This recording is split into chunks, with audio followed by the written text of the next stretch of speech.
FBI, but there's a task force that was put together that is going to be led by an interagency. The heads of U.S. Marshals, DEA, and FBI will be working together with DHS collectively on this. Have you visited Memphis before? Yes, sir, I have. So you know how good a city it is. I love Memphis. A lot of us do. And Memphis is a great city, great history, civil rights museum, might say something about slavery, but that was the history. It needs to be taught. Blues, Elvis. Beale Street. Beale Street, right, barbecue. And people should come. It's not a troubled city. We've got some crime, but it's not a troubled city. We're not troubled, and we love our city, and we hope that the National Guard doesn't come in and cause people to have questions about Memphis, because it's a city they should visit. Let me ask you this about, you said that the homicide rates are coming down to an all-time low? In modern recorded U.S. history, yes, When sir. does modern recorded history start? I think the FBI, and I'll get back to you on this, has stats on that going back about 30 years, sir. Okay, I was thinking back to Ozzie and Harriet, and I didn't think you could beat Ozzie and Harriet's time. Secondly, you mentioned the Epstein case. Did any of the women that were victims, and they came up here and had a press conference and all, did any of them contact your office and ask to give information? To my knowledge, no, sir. If they did, let me ask you first, is there a statute of limitations on sex crimes like that, with sex with a minor, rape? The DOJ is the expert, but I do not believe there's a statute on that, limitations on that. So if there's not a statute of limitations, should you not be interviewing those people who know who raped them and the names and the places and give you that information? That seems like that's a treasure trove of information, and it's a serious, serious, serious number of crimes. Sir, I couldn't agree with you more. We've been very public about asking individuals to come forward with new information, and we would run out every single lead on that. Well, I'm sure the women will come forward, especially today, to be sure that they will get an opportunity, because that seems like something we ought to do.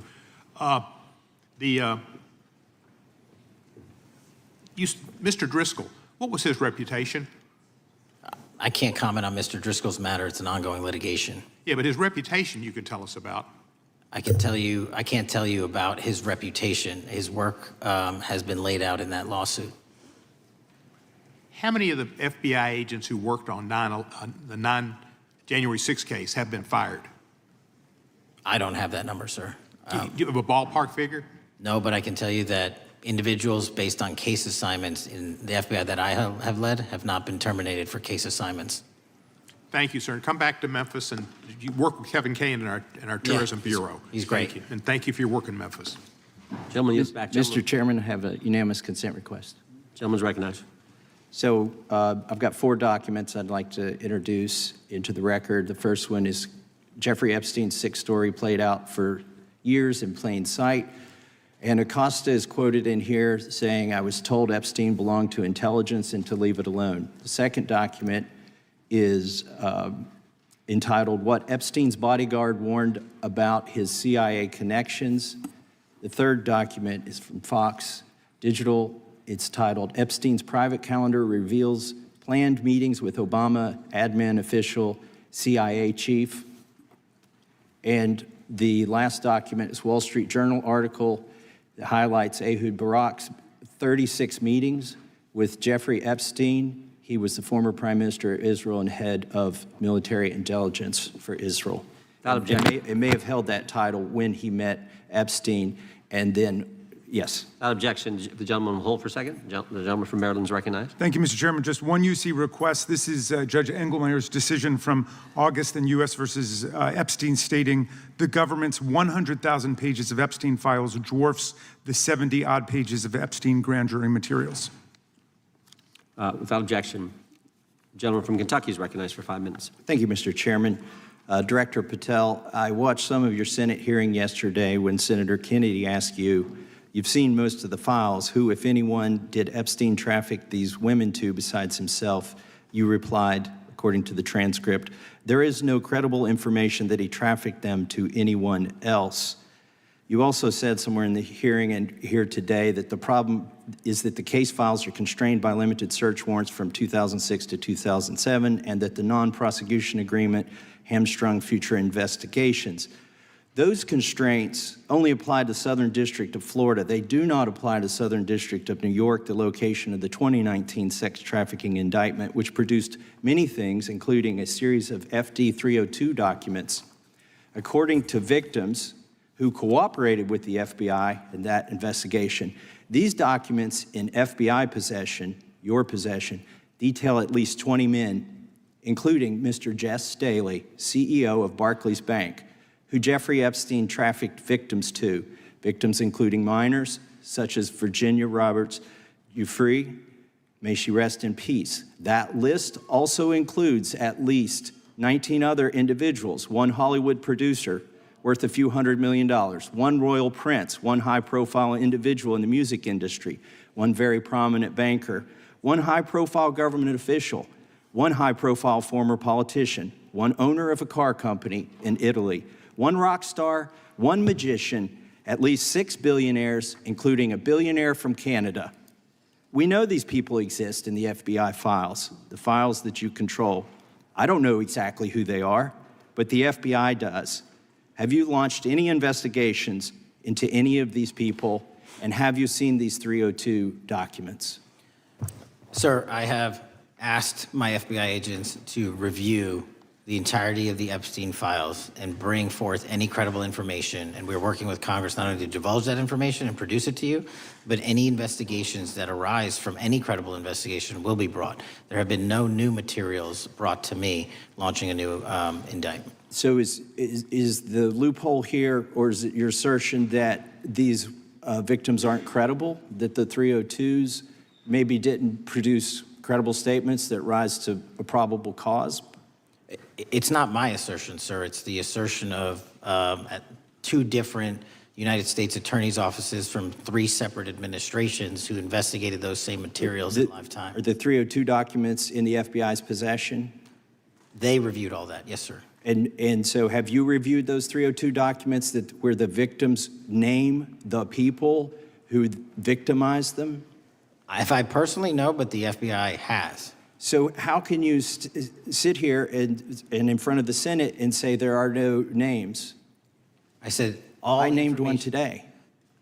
I said we are not in the practice at the Department of Justice FBI of releasing victims' names.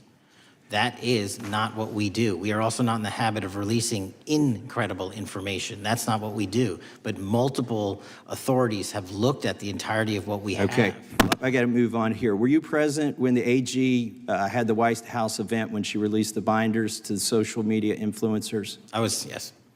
So if you're willing to meet with social media influencers who stood to benefit from the sensational and sad stories of these victims, will you meet with the victims as well? The FBI will meet with anyone who has new information. Will you personally meet with them? The FBI and the professionals who are handling the cases will. Were you instructed that it was important to release the documents to the Oversight Committee on the day of my introduction of the discharge petition to release these files? I don't know what day that was, so no. Well, they were released that day, and there were victims' names who weren't redacted because they were in such a rush, and the victims are not happy about that. Have you investigated any of the CIA connections? Have you seen the CIA file on Jeffrey Epstein? And if you wanted to see it, would they show it to you? Well, I can speak for the FBI, and that's presuming there's a CIA case file, and I've reviewed everything that the interagency, not I, the FBI, that was provided to us. Would you be willing to look at the CIA file on Jeffrey Epstein? If there is such a file, and if it has not already been turned over to the FBI will look at any new investigative leads. Have you made any progress on the pipe bomb investigation January 6th? And have you made any progress on the motive of the Las Vegas shooter?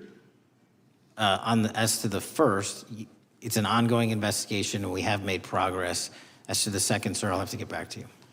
All right, thank you. I yield back. Mr. Chairman, I have a unanimous Gentleman consent yields back. request. Unanimous consent request from the gentleman from New York. I ask unanimous consent to introduce an unsigned memorandum from July 7th, 2025 that says we did not uncover evidence that could predicate an investigation against uncharged third parties with the insignia of the Department of Justice and the FBI. Without objection.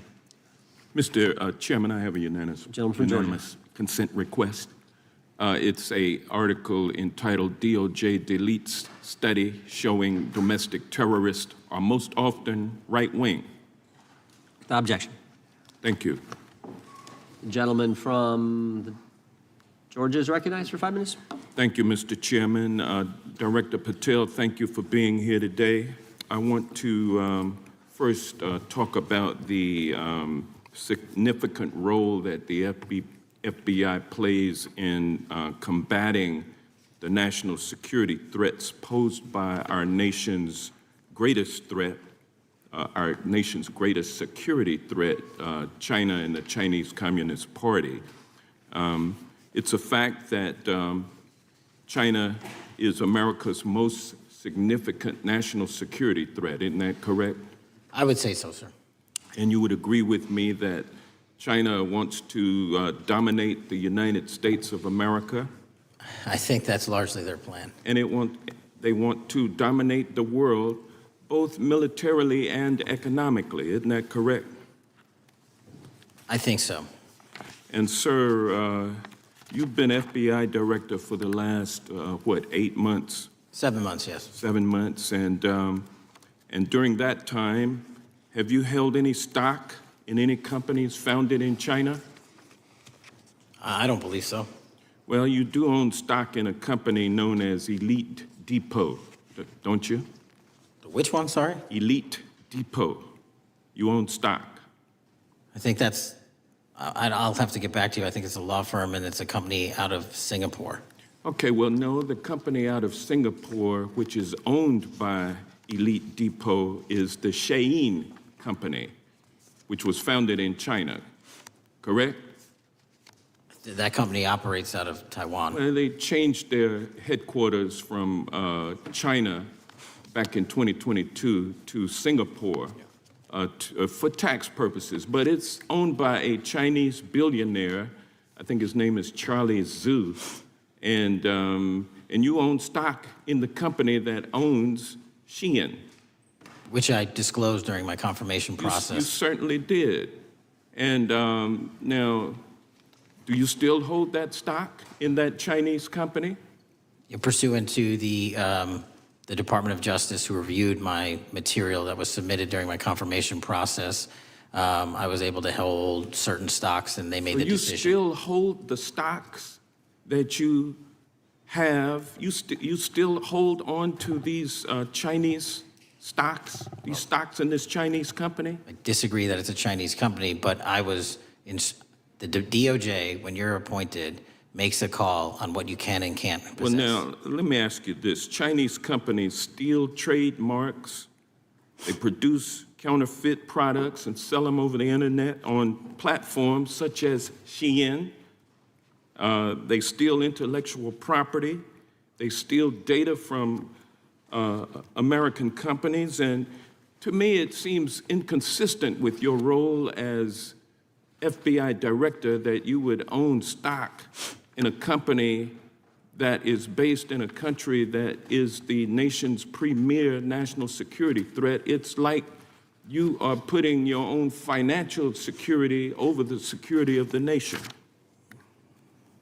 I disagree with that characterization. Well, I think the American people look at it like it's a classic situation of the fox guarding the hen house. If the FBI is charged with investigating espionage, economic espionage by companies controlled by the Chinese Communist Party, and you are the director of the FBI, you've got a conflict of interest. Sir, I would just show if there's any intimation that I'm against. Why are you holding on to this stock? It wasn't a decision I made. And it's valued at up to $5 million as of when you last reported, correct? $5 million in stock? No, I don't follow it. You don't follow it, but you're still making money off of it. I don't have any money off of anything. Well, what I have done... Trump's trade policies directly impact the value of that Chinese stock. Won't you agree with that? Which trade policy? I'm not a trade expert. Okay, all right. But I want to tell you Play this. Crazy on me today. Let me ask you this question. Why are you hiding pedophiles? Why are you shielding pedophiles? Why are you protecting pedophiles? That is maybe the most offensive thing you could say to me, given the numbers. Well, you have not released Given the the Epstein numbers files. of pedophiles. You are aware of we the have Epstein arrested- client list that was published in the 18,000. Time the gentleman has emails released? expired. The gentleman yields I just- back. Can you answer the Can question? I just respond? Of course, the gentleman can answer the question. Since I took over the FBI, there has been a 33% increase. Sir, all of that Encounter- started under Christopher Your Wray. time is done, but No, the- it didn't. the witness gets to All of answer that the started question, under and the then we'll go to our previous, next. 33. FBI director, sir, and you're coming in here trying to take credit for something that a previous director Gentlemen, instituted and largely brought to conclusion. I take I no think it's been credit. clear It's that offensive. the It's director offensive. has numbers are so incorrect much also. better than the previous director. It's Dr. Patel, if you deceptive. want to I take- answer the question. I take no credit. The men and women of the FBI have seen a 33% increase in the number of counterintelligence arrests out of the PRC. And so all of a sudden, with you coming in 7 months ago, And- Gentlemen's time has Heaven on earth. expired. And on the sir, pedophile the American public not gonna accusation, go for that. we have arrested 1,500 child predators in the last 7 months. Under That's more investigations than initiated by anybody the prior Appreciate the directorship. director's good work, and we really appreciate that the time of the gentleman has expired. We now go to the gentleman from Texas.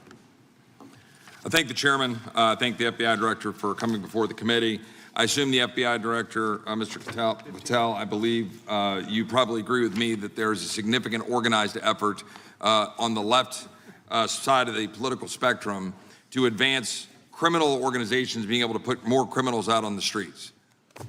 And that what we've seen this in daily action. Are you familiar with the report that came out this last Monday from the Law Enforcement Legal Defense Fund? I'm not familiar with that, sorry. So this report came out this past Monday, and it said that significant amount of the money flowing out of George Soros and other leftist organizations and funders has been funding DAs and prosecutors, and quote, many of these DAs had never managed an office, prosecuted a criminal case, developed organizational policies. In dozens of America's largest cities and counties, this report finds these progressive district attorneys have outsourced core parts of the American criminal justice system to activists and political donors, taking direction and advice on everything from staffing decisions and communication strategy. Organizations, it's a complex web of donors going in through these organizations to put radical DAs and prosecutors out there, putting criminals on the streets. Does the FBI director agree that this exists and is a problem? I will accept the factual representation, and if that exists, it is a problem. The organizations such as TIDES, the Fair and Just Prosecution, Brenner Center for Justice, Partnership for Safety and Justice, the Vera Institute of Justice, the amount of dollars flowing from George Soros through and to these organizations and to the various prosecutors that have resulted in increased crime on our streets, including the brutal murder of the Ukrainian refugee in Charlotte. I bring that up because that is one component of the problem. In addition, we have an organized effort targeting our border. The NGOs, the nonprofits and the deep pockets, the United Nations, charitable organizations, and a long list of over 250 organizations that the Center for Immigration Studies put out that lays out a complex web of organizations that were moving people into our country, knowing that they're dangerous, knowing that they're criminal, associated with taxpayer dollars flowing through the United Nations and donor dollars flowing through organizations, including ostensibly religious ones, putting these dangerous individuals on the street that resulted in fentanyl in our communities, that resulted in the death of Jocelyn Nungare, of hundreds, thousands even, as the director testified, 100,000 people dying from these narcotics every year. All of this in an organized effort, a complete effort by the radical left to use taxpayer dollars and these dollars to put people on our streets. In addition, the extent to which we've seen now with the Southern Poverty Law Center and their hate map targeting, for example, the Family Research Council, where we had a shooting right here in DC over a decade ago, putting Charlie Kirk, putting a target on TPUSA, Antifa, other radical organizations that are very specifically organized in targeting conservatives and ordinary Americans. Well, how about the organized effort to infiltrate our schools and advance a transgender agenda and advance a radical agenda, perhaps one that we will see exposed further in the individual that actually shot Charlie Kirk. So here's my question. Will you as the director, and are you as the director, pursuing all legal channels to follow the truth wherever it may lead on this organized effort, one? And two, do you agree that Congress should take all action necessary to expose this web of dollars that are flowing to undermine our way of life? I got another minute in my time that I'd like to hear from you on this topic broadly. I'll keep it short. Investigatively speaking, we are doing the following. We are following the money. We are following the money in every organization and every person that is violating the federal code. And it doesn't matter what your background or ideology is, we are following the money. We are using legal process to following that money, issuing subpoenas to follow that money, using grand juries to follow that money. And when we have results to recommend for prosecution to the Department of Justice, we will do that. And we will continue to publicize documents through Congress, yes, when we make these findings. Mr. Chairman, I'd like unanimous consent to insert the record outsourcing justice by the Law Enforcement Legal Defense Fund that I alluded to before. I would ask unanimous consent to add a 2024 list provided by the Center for Immigration Studies on these United Nations and other affiliated groups that are responsible, over 250 of them, for moving individuals into our country in a coordinated effort. I would like a unanimous consent to insert a letter that I sent that currently has 33 members of the United States House of Representatives have signed on it, calling for a special select committee to pursue the organized effort from the radical left to target our way of life and undermine our security by putting criminals on the street and having our borders being wide open and putting us in danger. Without objection. With that, I would yield back. Without objection. Gentleman yields back. Mr. Chairman, I have a couple of unanimous Gentleman's consent requests. recognized. One is a letter from Senator Tom Cotton, dated last year, urging the U.S. to, quote, ensure that data from U.S. companies is not harvested by the Chinese Communist Party through the purchase of Xi'an software and technology. Without objection. And also statement by Marco Rubio, then Senator Marco Rubio, which warned our UK allies about, quote, Xi'an's deep ties to the People's Republic of China. Without objection. Also,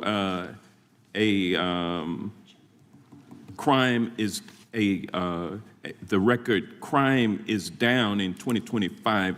Trump doesn't deserve credit, which demonstrates that the crime rates have been decreasing since 2023, which was published by the Vera Institute.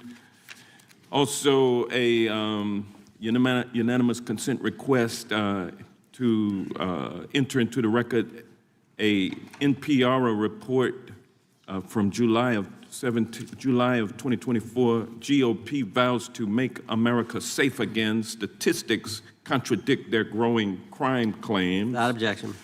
Also, a report out of the American Presidency Project dated January 17, 2025, record low crime during the Biden-Harris administration.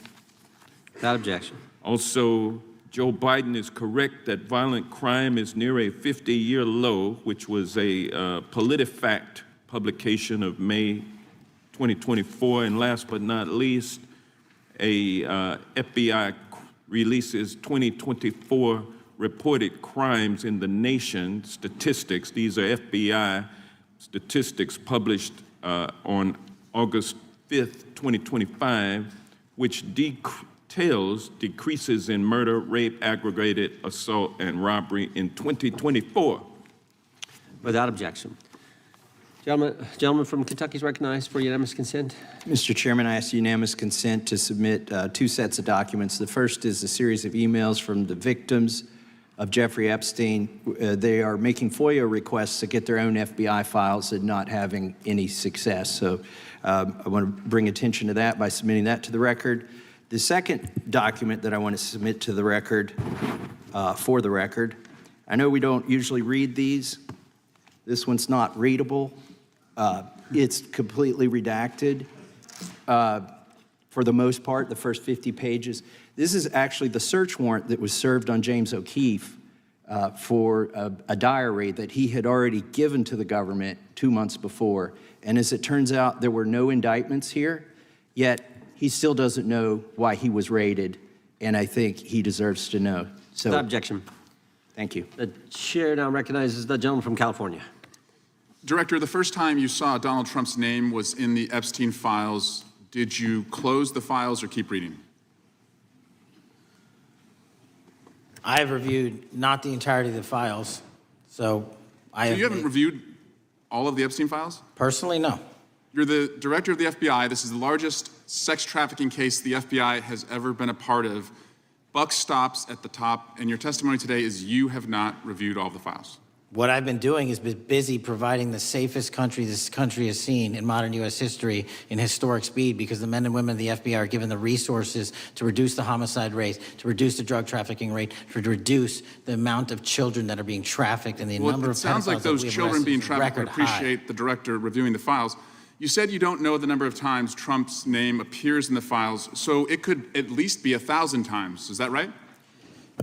The number is a total misleading factor. We have not the released number at least anyone's be 1,000 name times? that we have not released anyone's Could it name in the at least Epstein be 1,000 files that times? has not been credible. Director, And could it at we have least be 1,000 released times? every piece of legally permissible information. Okay, you can so- characterize the numbers however you want it. Reclaiming my time, Director. It sounds like if you don't know the number, it could at least be 1,000 times. Which It's not. leads me- It's not. Is it at least 500 times? No. Is it at least 100 times? No. Then what's the number?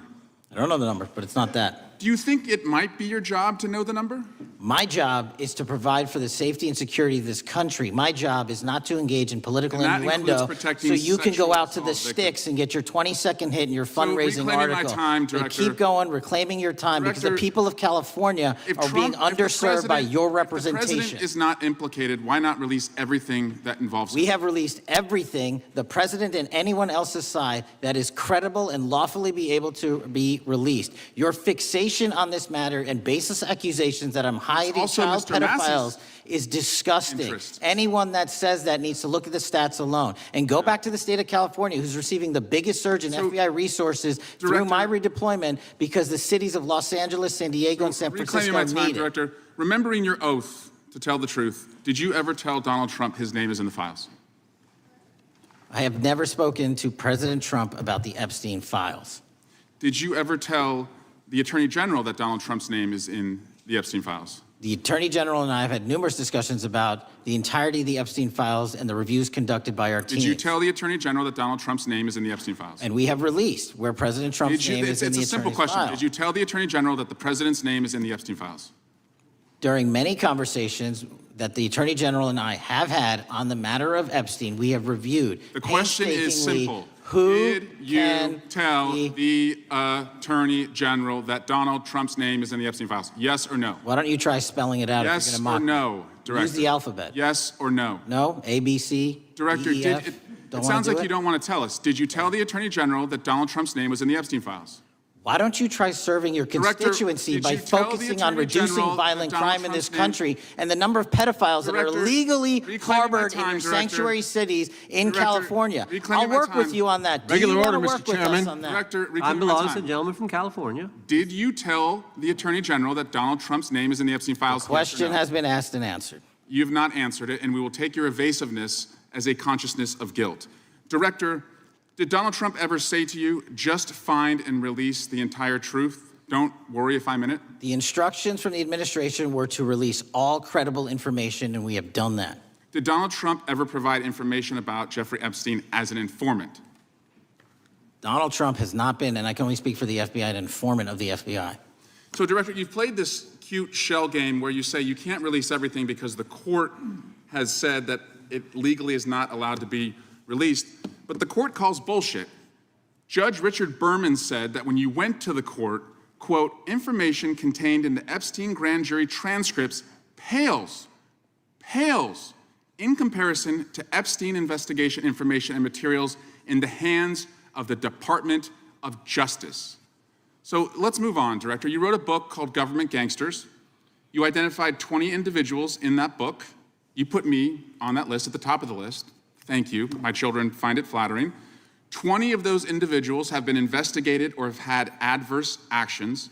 Director, considering that you have identified these people as, quote, government gangsters, will you recuse yourself from making any investigation decisions about these individuals? Anyone that has been terminated at the FBI has been done so the because question they failed again, to meet the muster in their Director, constitutional I will obligation. work on the No, no. audio-visual capabilities. I'm of going to this room so borrow that your you can hear me. terminology and call I'm reclaiming bullshit my on your time. entire career in I'm Congress. reclaiming my It time, has been a Director. disgrace to the American Director, people. I'm reclaiming my time. You can reclaim your Will you time all you recuse yourself? want. Mr. Chairman, you're going to allow a witness to speak this way?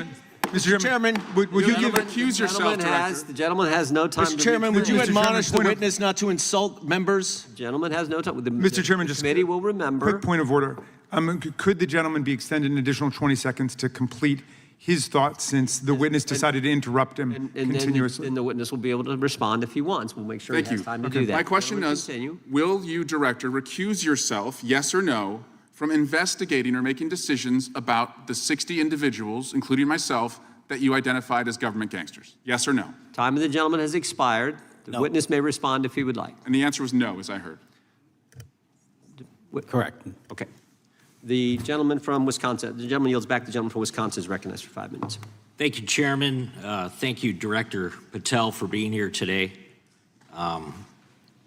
I wanted to talk a little bit about the assassination of Charlie Kirk and the FBI's subsequent investigation. I know it's really sensitive, and you know, you can make the call as to whether or not, obviously, it's something that you can respond to, but I think it's still fresh on many people's minds. I want to congratulate you and Utah law enforcement for the work you did in identifying the suspect and apprehending him. According to public reports, and I think this is what maybe it's, I still have questions about, and maybe the public does. According to public reports, the alleged shooter arrives on the Utah Valley University campus nearly 4 hours before the shooting. Was that your understanding? Is that kind of? I'll let the public reports reflect themselves. I don't have the exact timeline. Okay, so we don't have any idea kind of his prep or how he set up or how he utilized that time when he first showed up on campus? All of those are being currently investigated through our cell phone analysis and through our witness interviews. And the state of Utah has now announced charges seeking the death penalty against his suspects. So we're a little limited in what we can continue to say. Sure, I understand. And the suspect, like you referred to, is then captured on security footage jumping off the roof of the alleged shooting location, the Losey Center. Do we have any idea how the suspect got up on the roof in the first place?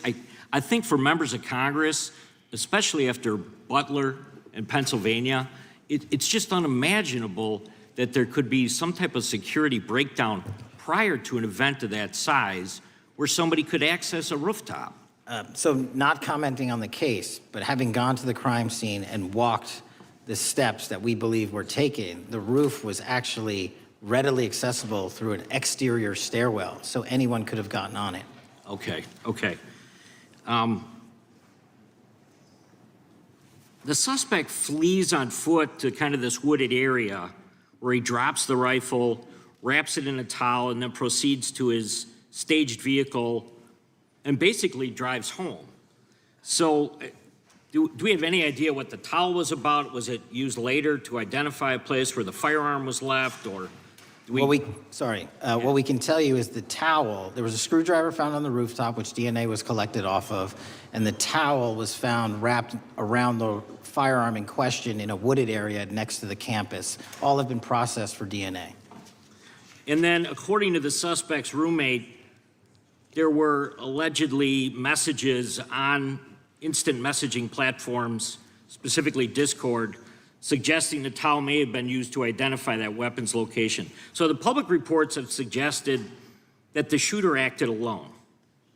Do we still believe that that's true? Do we have any idea as to whether or not those Discord messages led us to believe that the shooter may have had help in any way or assistance? I can only speak to the FBI's investigation, and our investigation is ongoing, and we are interviewing any of those individuals involved in that chat and other individuals in the area. Very good. And so my suggestion, if there are accomplices, I'm sure this is something that the FBI is going to continue to investigate fully and thoroughly into the future. Yes, sir. The reason I ask that is because I don't know that that was necessarily the case with Butler, Pennsylvania. So thank you so much for your persistence kind of in this matter, there's still a lot of public questions that need to be asked.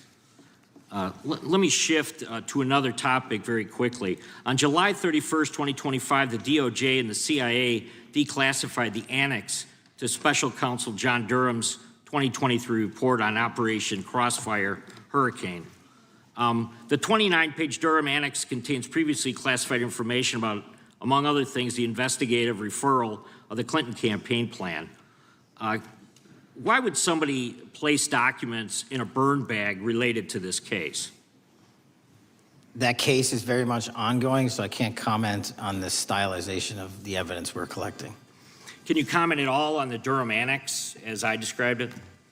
The Durham Annex, which has been publicly released thanks to the FBI's commitment to transparency, is one of the documents that's being utilized. And in general terms, speaking for a burn bag, sir, a burn bag is what you use to put classified documents into generally, because that is literally how you destroy them. So it appears that efforts were made by the Clinton campaign to reach out to the FBI agents or the Clinton sympathizers in the intelligence community in order to lead more credibility to the Clinton campaign plan. Do you think that's an accurate characterization? Again, I'm not going to characterize that material because it's part of an ongoing investigation. Thanks for being here today. I yield back. Gentleman yields back. Gentleman from California is recognized. Thank you, Director Patel, for being here today. The FBI searched Jeffrey Epstein's Manhattan residence, correct? I believe that happened in 2018. I think there was 2 locations, sir. It's 2019, and in that residence, the FBI found a safe, correct? I don't have the catalog of evidence in front of me. In that residence, the FBI found a safe, correct? I'll accept your representation. Okay. And in that safe, the FBI found topless and lewd photographs of girls, correct? Again, sir, I'll accept your representation. I don't know. Thank you. It was all over the media at the time. There's a New York Times article that says Jeffrey Epstein is indicted on sex charges as discovery of nude photos is disclosed, dated July 8th, 2019. And the Times reports a trove of lewd photographs of girls was discovered in a safe inside financier Jeffrey Epstein's Manhattan mansion. Author Michael Wolff has conducted numerous interviews of Jeffrey Epstein. I'm going to play for you a video clip of what Michael Wolff said Epstein told him was in the safe and what he showed the author was in this safe. So let's please play that clip now. Elected. And I was sitting talking to Epstein, and he said, "Wait a minute, I got to show you something." And then he went into his safe, and he came out with photographs. They were Polaroids, I think, and he kind of spread them out like playing cards, and it was Trump. I mean, I think there were a dozen of them, and it was Trump with girls of an uncertain age at Epstein's Palm Beach house, where all of the things that he would ultimately be accused of took place. And I remember very vividly 3 of them. There are 2 in which Trump is, the girls, topless girls, are sitting on Trump's lap. And then a 3rd in which he has a stain on the front of his pants. And the girls are kind of pointing at it, sort of bent over, laughing. So Director Patel, I'm going to ask you a very broad and general question. As you know, Donald Trump and Jeffrey Epstein were friends. There are, of course, photos showing Donald Trump together with Epstein, correct? I don't have the entirety of the photographs, but I think they've been photographed in public together. All right.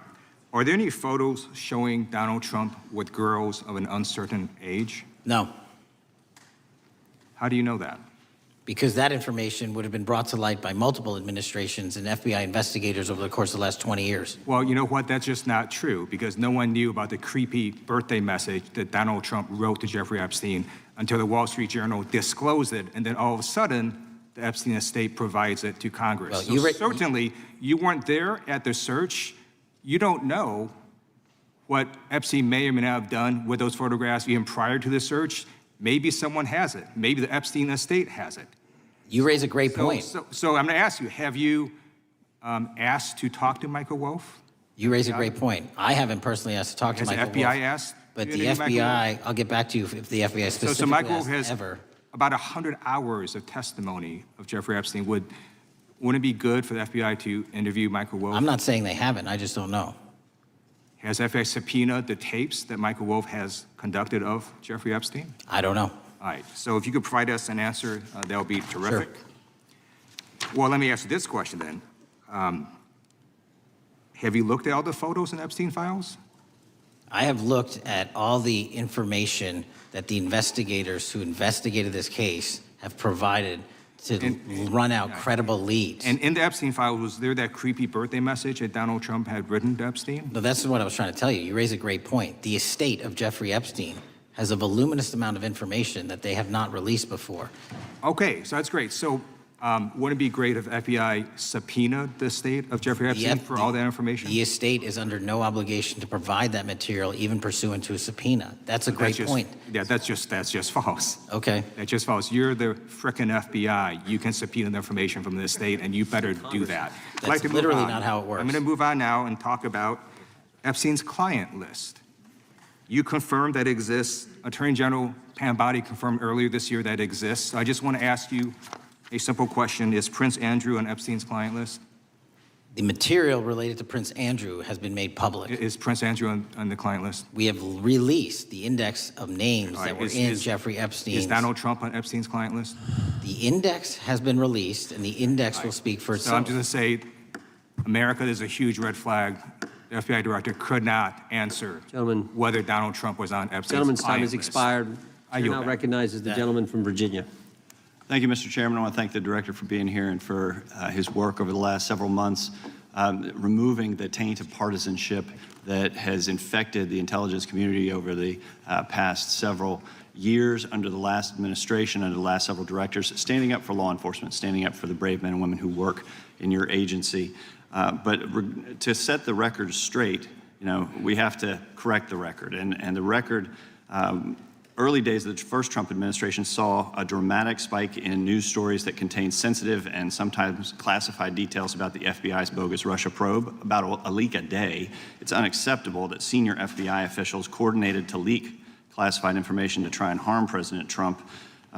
Documents produced to the committee in August of this year revealed that the FBI interviewed a former Intelligence Committee staffer who gave details on a systematic process through which leaks of classified information were affected by then Chairman, now Senator Adam Schiff.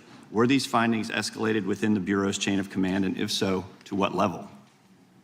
Sorry, were the findings escalated? Were these findings that were given to us escalated within the Bureau's chain of command, and if so, what level? Did you receive this information?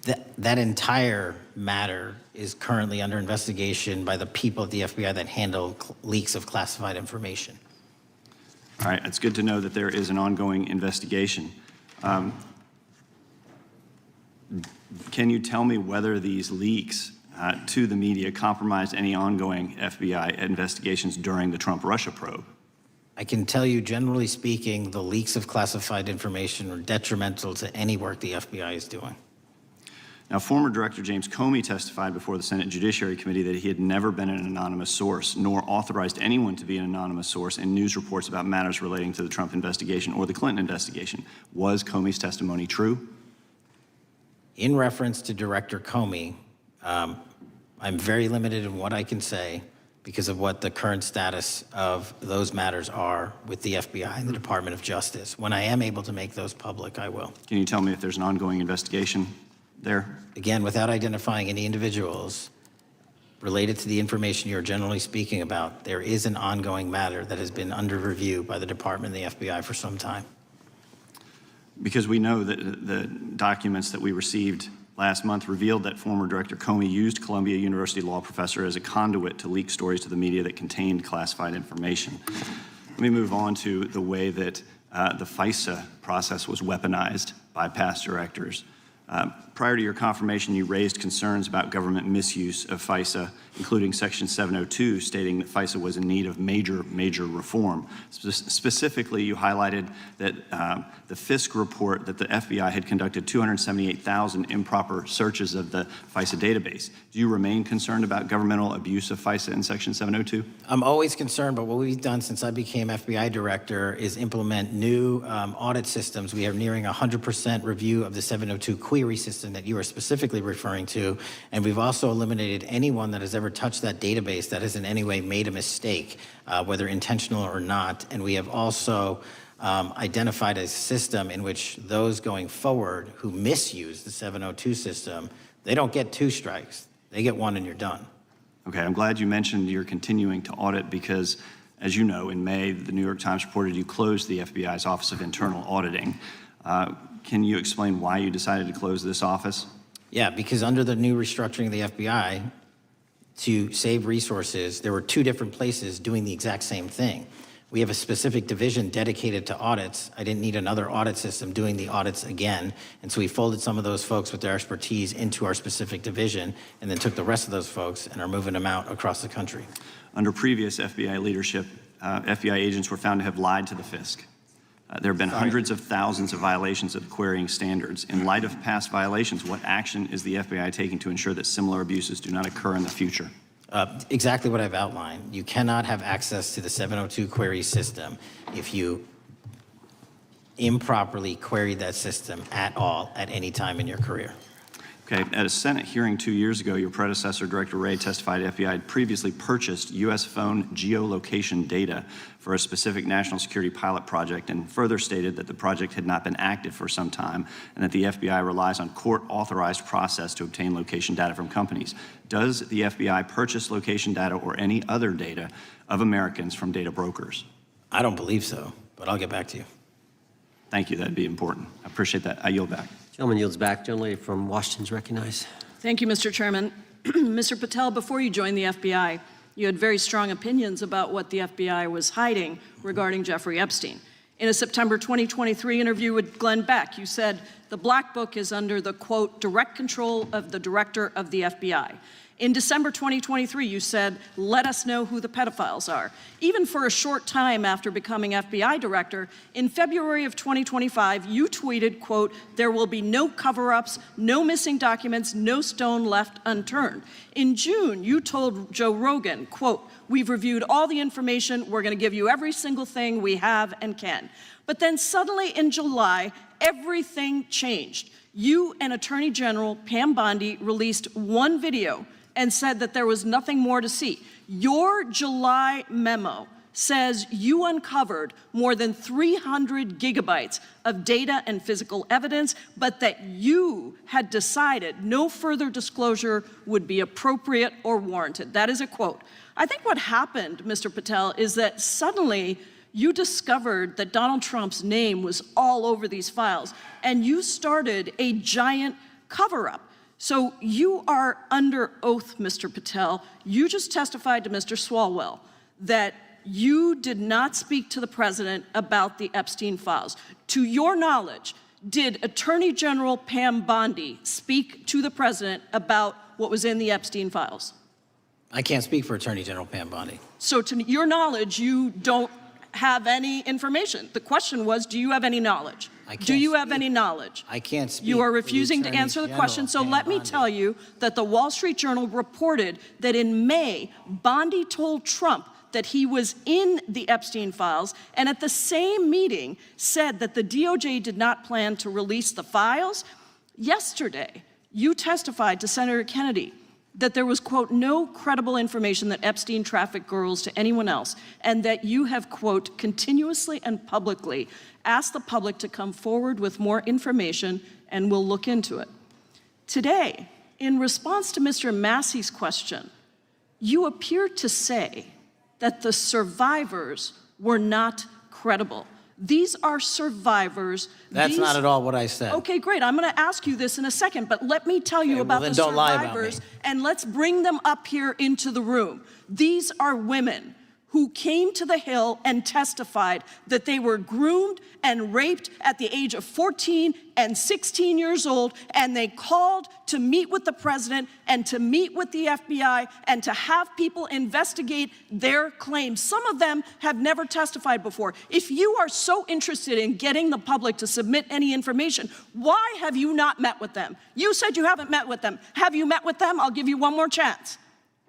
My job as the FBI director is to Is invite the all answer yes or investigative no leads. to whether or not you met with these women who were sexually abused and raped?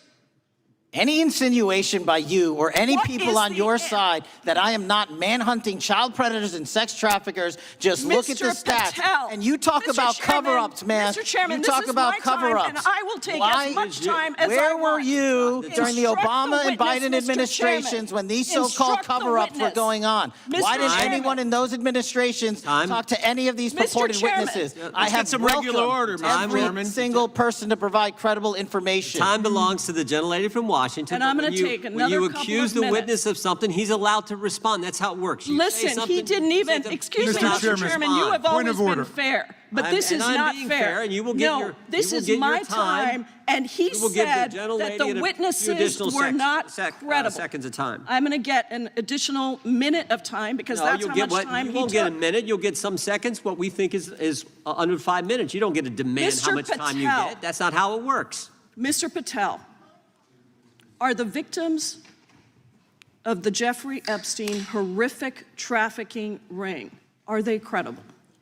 Any person with information about ongoing sexual trafficking. I'm asking you if they're credible. Ma'am, I'm Are commenting they on the credible? evidence we have. But And we have routinely asked for people to come forward with more evidence, and we will look at Mr. it. And the evidence that we have was the same evidence that the Biden and Patel, Obama Justice Departments Mr. had. Patel, And they this is determined, new. not me, they determined Mr. that Chairman, information was not Mr. credible. Chairman, he's not letting me even ask my questions. This You is ask the ridiculous. questions, he gives an answer. You may not like what he says, No, but that I'm doesn't mean you get to asking, interrupt he's not answering him. my question. Mr. Chairman, have could we an- restore the gentlelady 45 seconds so she We can will give complete her her question? additional 30 seconds, which is what I said I'm earlier. going to keep taking my time because you'll here's take the time thing. that you get. You get are 30 not seconds. answering the question.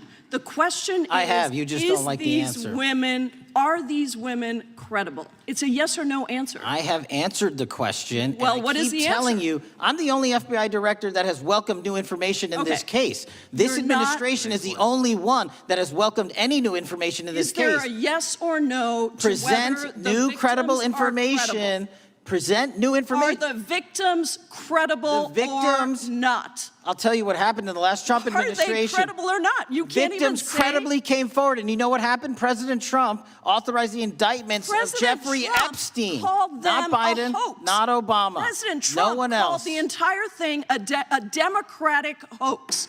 So I would like to ask The you gentlelady's if time has you expired. will I gave her the additional if 45 you- seconds she if you requested. will The meet- gentlelady yields back. The gentleman from Mr. New Chairman, Jersey is I would like recognized to for his ask if 5 you would minutes. meet with the women who were sexually time does not belong- abused and raped and groomed time does at not the belong ages to the of gentlelady from 14 Washington. and The time now 16 belongs- years old. Are the you time- going to cover up? No, I'm Are not you gonna- going to I'm continue gonna to recognize cover the up gentleman for from the New Jersey rich for and his 5 minutes. powerful men, including those that might be on this committee? I can yell Or too, are Mr. you Chairman, going but I don't want to yell allow above them this. to The time belongs testify? to the gentleman from New Jersey. I Are you appreciate the going to allow gentlelady them to yielding testify, back. Mr. Patel?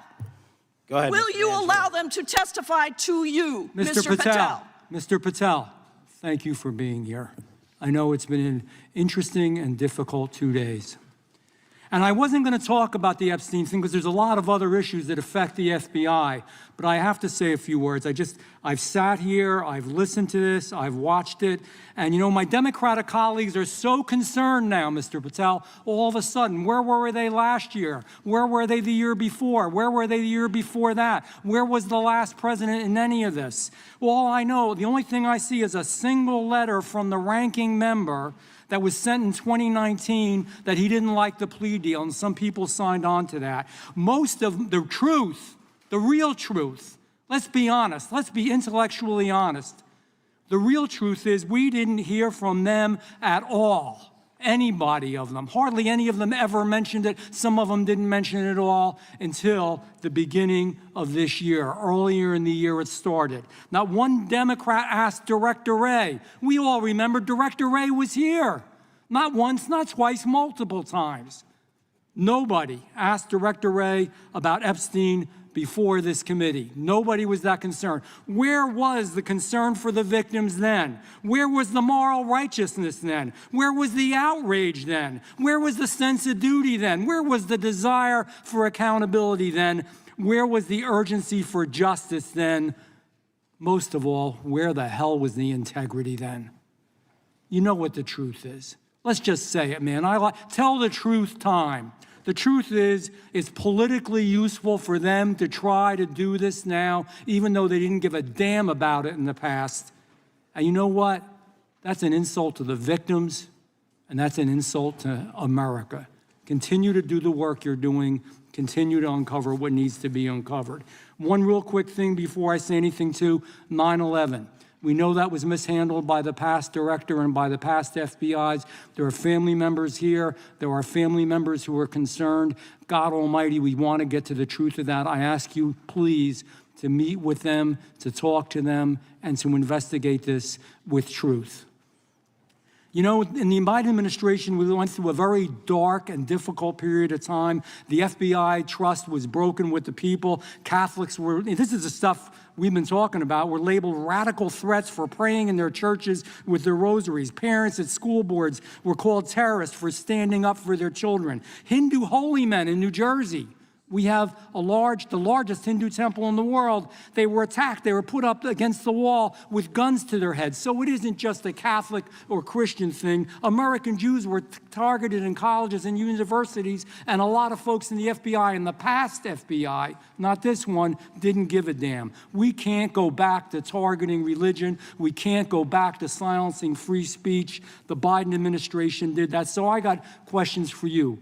Hopefully thoughtful questions that you can answer for us in a thoughtful way. How is this FBI now, under your leadership, how are we restoring trust for Catholics, for Hindus, for Jews, for parents, for all the other, for just American people that were targeted by FISA because they had a different viewpoint? How are we restoring that trust in the FBI? In multiple ways, sir. One, and maybe most importantly, is through transparency and providing the American public with the material so they can see, read it themselves as to what the abuses were in the past, whether it relates to the Catholic memo or the Hindu incident you talked about at the largest temple in North America. Any institution of faith and any member of faith will not be investigated by this FBI because they are men and women of faith ever, period. And nor should they. Nor should they. I don't mean to interrupt you, but my God, of all the amendments to the freedom of speech, freedom to believe in what you want to believe in, I know you're standing up for that. Continue. I'm sorry. No, that's it. Sorry. Okay. The Richmond memo was driven by a reliance on sources. The Southern Poverty Law Center, you know, the words sound nice, but the organization's not so nice. And we've seen the Anti-Defamation League distort data that counts as violence. Have you been able to identify and eliminate these kinds of partisan sources? We welcome all sources, but we want objectivity and neutrality and decency in the way we report all this. Have you been able to uncover any information there? How do we make sure our sources are good in the future? We have reviewed the source processes that infiltrate any institutions of faith, and they will no longer be going into institutions of faith. They will be directed towards criminal activity and protecting the homeland, the two most important missions the FBI has, and that's what we're going to continue to do. Good. And I'll say this, there was a lot of bull today, a lot of you know what, and I'm not going to say it because I respect the institution so much going on around here. Continue to do the work of the people. You are here for that reason. The administration is here for that reason. It was weaponized and politicized, the FBI, in the past. I hope to God we never, ever see that again. One of the darkest parts of American history. Thank you, Mr. Patel. I yield back. Mr. Chairman, I have a unanimous consent. Gentleman yields back. The gentleman from New York is recognized for UC. I would like to introduce a CNN article that explains how an alleged top leader of the MS-13 gang was dismissed. His case was dismissed in Brooklyn so that he could be deported back to El Salvador, even though he was charged with murder. Without objection. Mr. Chairman, I have some unanimous consent Gentlelady from requests. Washington is recognized. I ask unanimous consent to enter into the record an article titled "Justice Department Told Trump in May That His Name is Among Many in the Epstein Files." Without objection. I have another one that is a July 2025 article by the New York Times entitled "How a Frantic Scouring of the Epstein Files Consumed the Justice Department," stating that DOJ and FBI employees reviewing the Epstein files were instructed to flag any mentions of Trump and other celebrities. Without objection. And I have another unanimous consent request to enter into the record an August 2025 article by The Guardian entitled "Ghislaine Maxwell Hinted at Epstein's Ties to Trump Officials. Why Wasn't She Pressed for Names?" stating that Maxwell told Deputy U.S. Attorney Todd Blanche that some of the, quote, cast of characters around Epstein are in Trump's cabinet. Without objection. Chair now recognizes the gentlelady from Pennsylvania. Thank you, Mr. Chairman, and thank you, Mr. Patel, for coming before us to testify today. I am concerned by your repeated claims that you're not able to disclose anything further about the Epstein investigation and files, and that there's no evidence of a broader conspiracy or other people who should be charged, because the American people aren't buying that you've been transparent or that there's nothing further to be seen. In your exchange with my colleague, Mr. Roy, you reiterated something that I heard you say yesterday in your Senate testimony, and that is, under your direction, the FBI will always follow the money. Is that right? The money, did you say? Yes. Yes, you said you'll follow the money. That's great. And just now you said you welcome the opportunity to investigate new evidence. So there has been significant recent reporting just in the last couple of weeks that after Jeffrey Epstein was arrested, 4 major banks flagged more than $1.5 billion in suspicious transactions connected to him that suggested a massive conspiracy related to his child sex trafficking activities. Director Patel, has the FBI reviewed the $1.5 billion in suspicious bank transactions flagged to the government relating to Epstein and his co-conspirators? I know the FBI has reviewed numerous SARs. I don't know the totality of that number. Okay, can you provide us with that number? I'll get back to you. Okay. And have you initiated any new investigation of those bank transactions since, say, September 8th, when the new reporting came out? I'll check with the Treasury Department because they're the lead on that. Okay, so Director Patel, how many individuals or entities has the FBI interviewed, subpoenaed, or compelled to testify? Can you give us those numbers with respect to these bank transactions? Not off the top of my head. I'll have to work with Treasury. Okay. We're concerned, you see, because you say you're going after child predators, but We are. obviously this is how you follow the money, is if you follow the bank transactions that apparently enabled the child sex trafficking. Would you agree? It's one of the valuable investigative tools is to follow the money. Okay. Have Jeffrey Epstein's victims have asked us to ask you whether or not you've investigated Epstein's lawyers, the lawyers who facilitated those payments. Have you subpoenaed or questioned any of those lawyers? So in 2018 and 19, what I recollect is many, if not every one of those lawyers was part of the investigation. But you weren't there at that time, right? I wasn't there. Okay. So can you get us the names and the numbers of who was investigated then with respect to those lawyers? As long as I'm allowed to release it, absolutely. Okay. Well, if we provide you with subpoenas, I assume you can release it. Is that right? We have a current subpoena and we're working with Congress to provide it. Okay. You've said that the Acosta investigation had an original sin. Mm-hmm. What do you mean by that? Basically, if you're looking at an actual pedophile ring, what you should not do is limit the time frame in which you're legally able to collect information. So search warrants that Mr. Acosta utilized in 2006 and 7 leading to the 2008 plea agreement had a very specific narrow window of years, I think 3 or 4 years. And so information pursuant to legal process wasn't collected for 10 years or 15 years or 20 years. It also, subpoenas were not sent out to hundreds of witnesses at the time, hundreds of victims at the time. None of that was done. None of these people were put in grand juries. And so the totality of information from the jump, instead of being this big, was like this. And that, in my opinion, is not how you run an investigation if you're trying to break a sex trafficking ring. So you're now in charge of the FBI. Why haven't you done that investigation?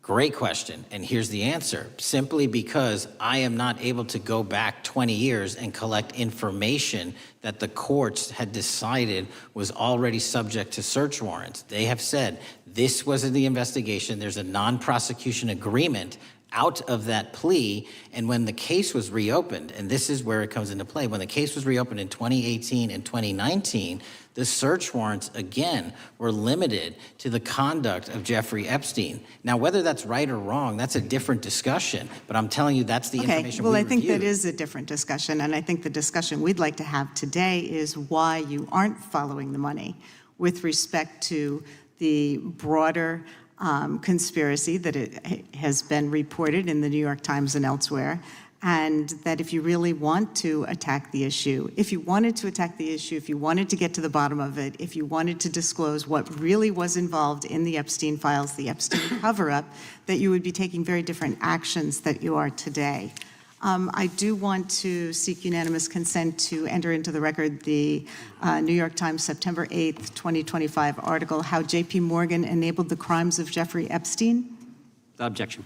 And also an article dated July 17th, 2025 in the Epstein case, Follow the Money. Without objection. Okay, thank you. Gentlelady yields back. Mr. Chairman. Gentleman from Maryland is recognized. Thank you much.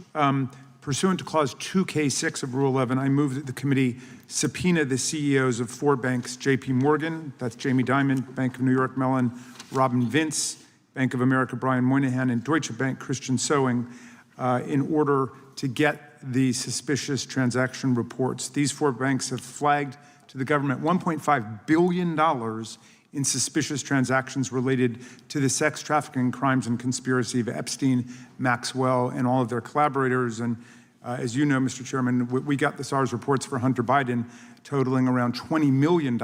And so these $1.5 billion in SARS reports we should get, especially since the director doesn't seem to be forthcoming. And I request that we do this immediately. I think the director's been very forthcoming. We will hold any motion to subpoena in abeyance until the conclusion of the hearing. The chair now recognizes the gentleman from Texas. Thank you, Mr. Chairman. Thank you, Director Patel, for being here. It is quite clear that certain members of this committee, they want their 15 seconds on TV, stamping and coming.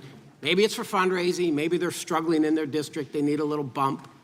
But they turn a committee into a clown show, and that's what we're seeing. You're being unjustly attacked today. I watched the Senate hearings yesterday. You were attacked there. We know there's an agenda. There's always an agenda. It's the same characters with the same personalities, the same objective, and that is destroy the mega movement. You're being attacked, Director, is because you're effective. You highlighted what you've been doing in D.C. with the president in reducing violent crime. You're very effective. Another individual that was very effective with meaningful debate and dialogue was Charlie Kirk. And they killed him for it. Charlie Kirk was a man of faith. First and foremost, he loved his Lord Jesus. He loved his family. Beautiful wife, beautiful children. Just a remarkable, honorable man that was silenced with this assassin's bullet. I would say if Charlie Kirk lived in the biblical times, he'd have been the 13th disciple. He'd have been the 13th disciple. We have a new committee, if you're not aware, a new select committee regarding January 6th. I'm honored to be on that committee. I'm looking forward to working with other members to expose truth, questioning federal agencies that were involved on January 6th, like the FBI, played a role, but we don't really know, Director, to what extent. We don't know. The January 6th sham committee was not formed by Nancy Pelosi to seek truth. It was nothing about getting to the truth about January 6th. Their sole mission was to damage Donald J. Trump and end his political career. And everybody knows it. That's what the purpose was.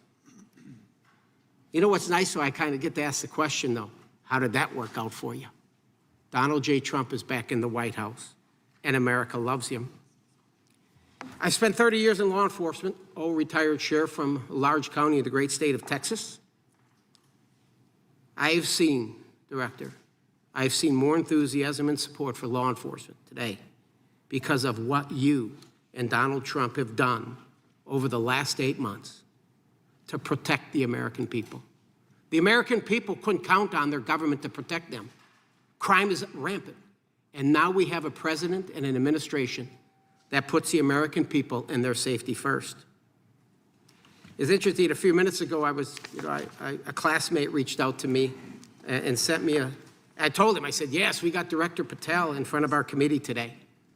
And Andy Kane wanted me to tell you, he said, quote, tell him we love him.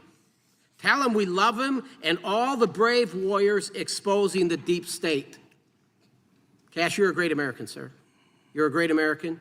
Your work as the director of the FBI is commendable. It's commendable. And I want to thank you, sir. Thank you for your service. Keep up the good fight, brother. Don't let him tear you down. Keep up that good fight. You have it in you. With that, sir, I yield back. Gentleman yield. Gentleman yield to me.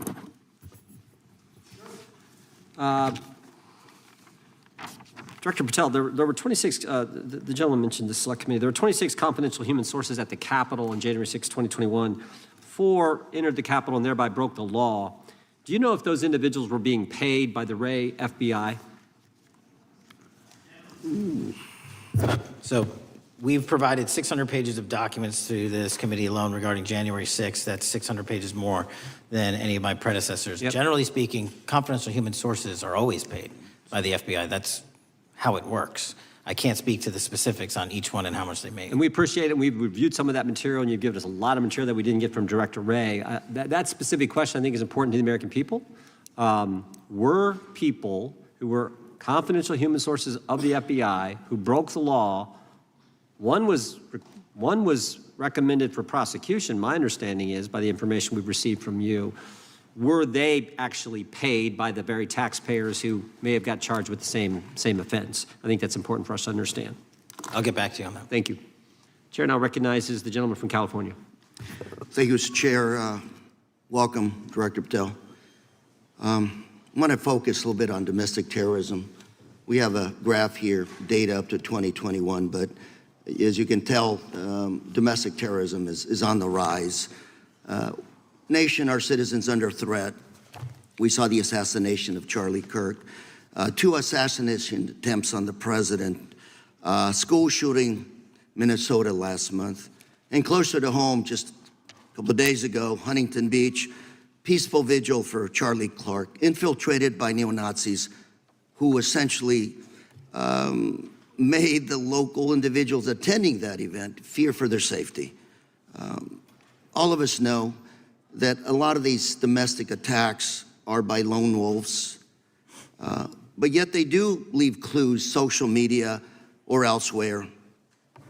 Director Patel, you're it. You're the thin blue line. The FBI, your job to protect our citizens back home from those that would harm us. You have to find the needle in the haystack. Takes a lot of work, a lot of resources. Talking to my local sheriff this morning who said they're concerned. Federal cuts to local grants that help them do the job. Then, of course, let's not forget about other threats that are coming before us, like high-tech fraud. Local senior recently was talking to me about a text she had gotten, a demand by the IRS to send a payment immediately, or the IRS agents were on their way to arrest this individual. Pretty gutsy stuff by folks probably from Europe, North Korea, Russia, China, people, okay, going after those precious savings our senior citizens rely on. Yet the president's proposing a budget cut of $500 million or more to your organization, the FBI. You've said that that'll essentially equate to about 1,300 less jobs at the FBI. So I'm going to ask you essentially, what is it that we can do to help you do your job? Little concerned. Friday Night Lights. One of the events I love to do on Friday nights, go to the local high school football game. Sit there at the stadium and you always say, what if? What if? You're the thin blue line. Can you do your job cutting $500 million from your budget? Thank you, sir. I think we are doing our job, and the distinction is with the budget that we have, we are flexing more resources to the field. California is receiving the largest FBI plus-up of any state in the union due to that plus-up. They're not getting a reduction. No state is getting a reduction. Every state is getting a plus-up. And so I'm utilizing the money that we have to first plus it up. And the empty vacancies that we have, those haven't been filled in years, not under my leadership. Here's my concern. You're going to do well, you're doing more with less, is what you're saying. Yet we're about to vote on a budget that has $88 million more to protect members of Congress, the executive branch, and the Supreme Court. There's a contradiction here.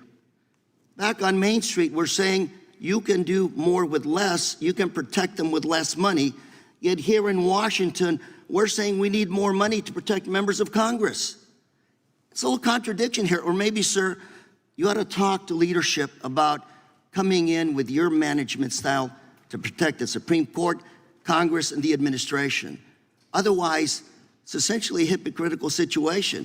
We need more protection, yet folks on Main Street can do with less. My concern is folks on Main Street. We also were, I think we received over $300 million in the big, beautiful bill, and we're also receiving pots of money from our interagency, so this sort of $500 million cut isn't entirely accurate. You're still getting cut $200 million plus. You're still moving your agents to do ICE work, so you are leaving a lot of bases uncovered. And I'm not going to be argumentative with you, Director Patel. I'm just saying, if that thin blue line does not hold, people on Main Street will pay the price. I agree with you, sir. And I just look forward to working with you because I am very concerned that these kinds of budget cuts are short-sighted, especially when my local sheriff calls me and says, we need more support, and we're looking at budget cuts. I'll work with you, sir. Thank you, Mr. Chair. I yield time. Mr. Chairman, I have another unanimous consent request. The gentleman yields back. The gentleman from New York is recognized for unanimous consent. I seek to introduce a December 2024 OIG report from the Department of Justice, which confirms the conclusion of the Bill Barr Justice Department that the so-called whistleblower, a disgruntled former employee of the Intelligence Committee, was not a credible witness and there were no further actions taken. Without objection. Mr. Chair, I'd like to submit some items for the record. You bet. Gentleman from California. First one, Trump's deportation diverts FBI agents off child predator cases. Second one, FBI director backtracks on administration's proposed budget cuts. And number three, Trump administration says 70% of ICE detainees do not have criminal convictions. Without objection. Gentleman from Texas is recognized. Thank you. Director, earlier this year, the committee learned of new documents tied to the Crossfire Hurricane investigation and the Russia collusion hoax against President Trump. Your efforts in declassifying key documents tied to this investigation allowed the committee to acquire thousands of pages that it did not have previously. Did any of your predecessors make any effort to declassify these documents? Not to the extent we have. Did any of your predecessors share or leak any details that were classified at the time? There are ongoing leak investigations across the board at the Bureau related to this. I believe one of those is Mr. Comey, and I thank you for continuing that investigation. Among the declassified documents are the Durham Report Annex, the Crossfire Binder, and the Nellie Orr Criminal Referral. Could you summarize for those watching what we know about the Russia collusion hoax so far? Well, sir, I think the record will speak that the Russia collusion matter was perpetrated by a political party to go overseas and obtain information from a foreign intelligence asset, only to have that information, which was demonstrably false, turned over to the FBI, who walked into a federal FISA secret court and asked for a secret surveillance court order and lied to the federal court, and we know that because someone was convicted of it, and only to surveil the political opponent. So that is a massive scandal. We helped expose it. And in terms of the pages of productions, I provided 1,400 pages of production related to Crossfire Hurricane, and my predecessors have provided 0. I appreciate that, and I appreciate your courage and commitment to declassifying these important documents for our review, and hope that you'll continue with this commitment. Can we expect to see more declassification efforts regarding the Crossfire Hurricane and Russia collusion hoax? Yes. Thank you. I yield the remaining balance of my time to Chairman Jordan. Oh, I thank the gentleman for yielding. And Director, that's when it all started, right? The whole Russia, that's when it all began. And then it was Mueller, then it was impeachment, then it was Jack Smith and Fonnie Willis and Alvin Bragg and you name it. But it all started then. And that's why I think the gentleman from Texas wants to make sure we get all the information there. And I want to go back to when it was changed. We talked about this earlier. I just want to read to you what the CIA officer said to the House Permanent Select Committee on Intelligence. Quote, Brennan refused to remove the dossier, and when confronted with the dossier's main flaws, he responded, yes, but doesn't it ring true? So that's what he initially said. And then when he was talking to this committee, he said the CIA was very much opposed to having any reference or inclusion of the Steele dossier in the intelligence community assessment. So on one hand, you got a witness who was there who said he refused to remove it even though he knew it was garbage. And then he's, on the other hand, telling the committee, no, we didn't want anything to do with it. It shouldn't have been a part of the intelligence community assessment, which we know it was. You know it was. You found that. Those are two entirely different stories. I think Mr. Brennan has some explaining to do, frankly, what happened there. And I think you said earlier that this whole thing, and I think you said to Mr. Gooden, this whole thing is being looked at as part of this grand conspiracy to undermine the president, whether it's Comey, Brennan, Clapper, former head of the Intelligence Committee, now senator from, whoever it is, that's all being looked at. Is that accurate? Yes, sir. Well, we appreciate that. And part of what's also being looked at, and I think the gentleman from Wisconsin brought this up earlier, what is a burn bag for, by the way? Generally speaking, the intelligence community obviously utilizes and possesses classified documents, but drafts of those classified documents and even ultimate finished products of those classified documents have to be recorded and or discarded. And if they are discarded, the only way we do that, the hard copies, is we literally put them in burn bags that are identified specifically for that purpose, and there is a very exact courier system in which those burn bags are obtained and the material inside is destroyed. So it's to get rid of the material, right? Yes, sir. And it looks like the annex that Mr. Durham in his investigation had was put into a burn bag by your predecessor, I assume, to be destroyed. Is that accurate? Without getting into the stylization of the evidence, anything that's put in a burn bag is for purposes of destruction. Do you find that interesting that the Durham annex was placed in a burn bag, that you would discover that when you took over as the head of the FBI? We found a lot of information in a lot of burn bags. Well, we appreciate you finding that. We'd like to know a little bit more about that, and we look forward to that information coming forward. And I appreciate the gentleman yielding. With that, we now recognize the gentleman from Colorado. Thank you, Mr. Chairman, for holding this hearing. Thank you, Director Patel, for being here today. I have a couple of questions regarding a terrible shooting that occurred in Colorado, a state, as you may know, that I represent. You've testified previously about, I think, what you would describe as your efforts to provide more information regarding the investigation with respect to the horrific assassination of Mr. Kirk. And so, in that same vein, I'm hoping you can provide this committee and my constituents in Colorado with some clarity. Absolutely. I think, as my colleagues know, in Evergreen, Colorado, Jefferson County, a county that I proudly represent, at Evergreen High School, a shooter ultimately injured. 2 students were praying for their swift recovery. There's an article here from Colorado Public Radio. The title is, quote, FBI was already investigating an account that may have been linked to the Evergreen shooter. You're familiar with the circumstances generally, Director, regarding this terrible tragedy. Yes. So my understanding from the public reporting is that an organization reported to the FBI in July of this year regarding, just reading here from the article, that the FBI opened an assessment into a social media account user whose identity was unknown and who was discussing the planning of a mass shooting with threats nonspecific in nature. This is the FBI's statement to the press. And that the FBI continued to work this assessment investigation to identify the name and location of the user up until September 10th, 2025, which was the day of the tragedy. Can you provide us some clarity on what were the impediments to finding, the account user, and maybe describe in greater detail the FBI's work in that regard? Generally speaking, yes, because I know even though the shooter's deceased, the investigation we're not done. Sure. And so the impediments to finding these individuals, and you highlight a great point. We had 2 huge tragedies in the span of days in this country. The school shooting in Evergreen, Colorado being one of them. And proactively going out onto these social media platforms, which are so large, is our biggest impediment. And we need to rely on the service providers. There's actual legislation, I can't remember the name of it, that's up for renewal, which will, and I think at the end of the month, which gives service providers the ability to report that information in from their end without liability. We need that to continue, because while the FBI has so many people and the police are great at doing it, there's just too many platforms to cover down on.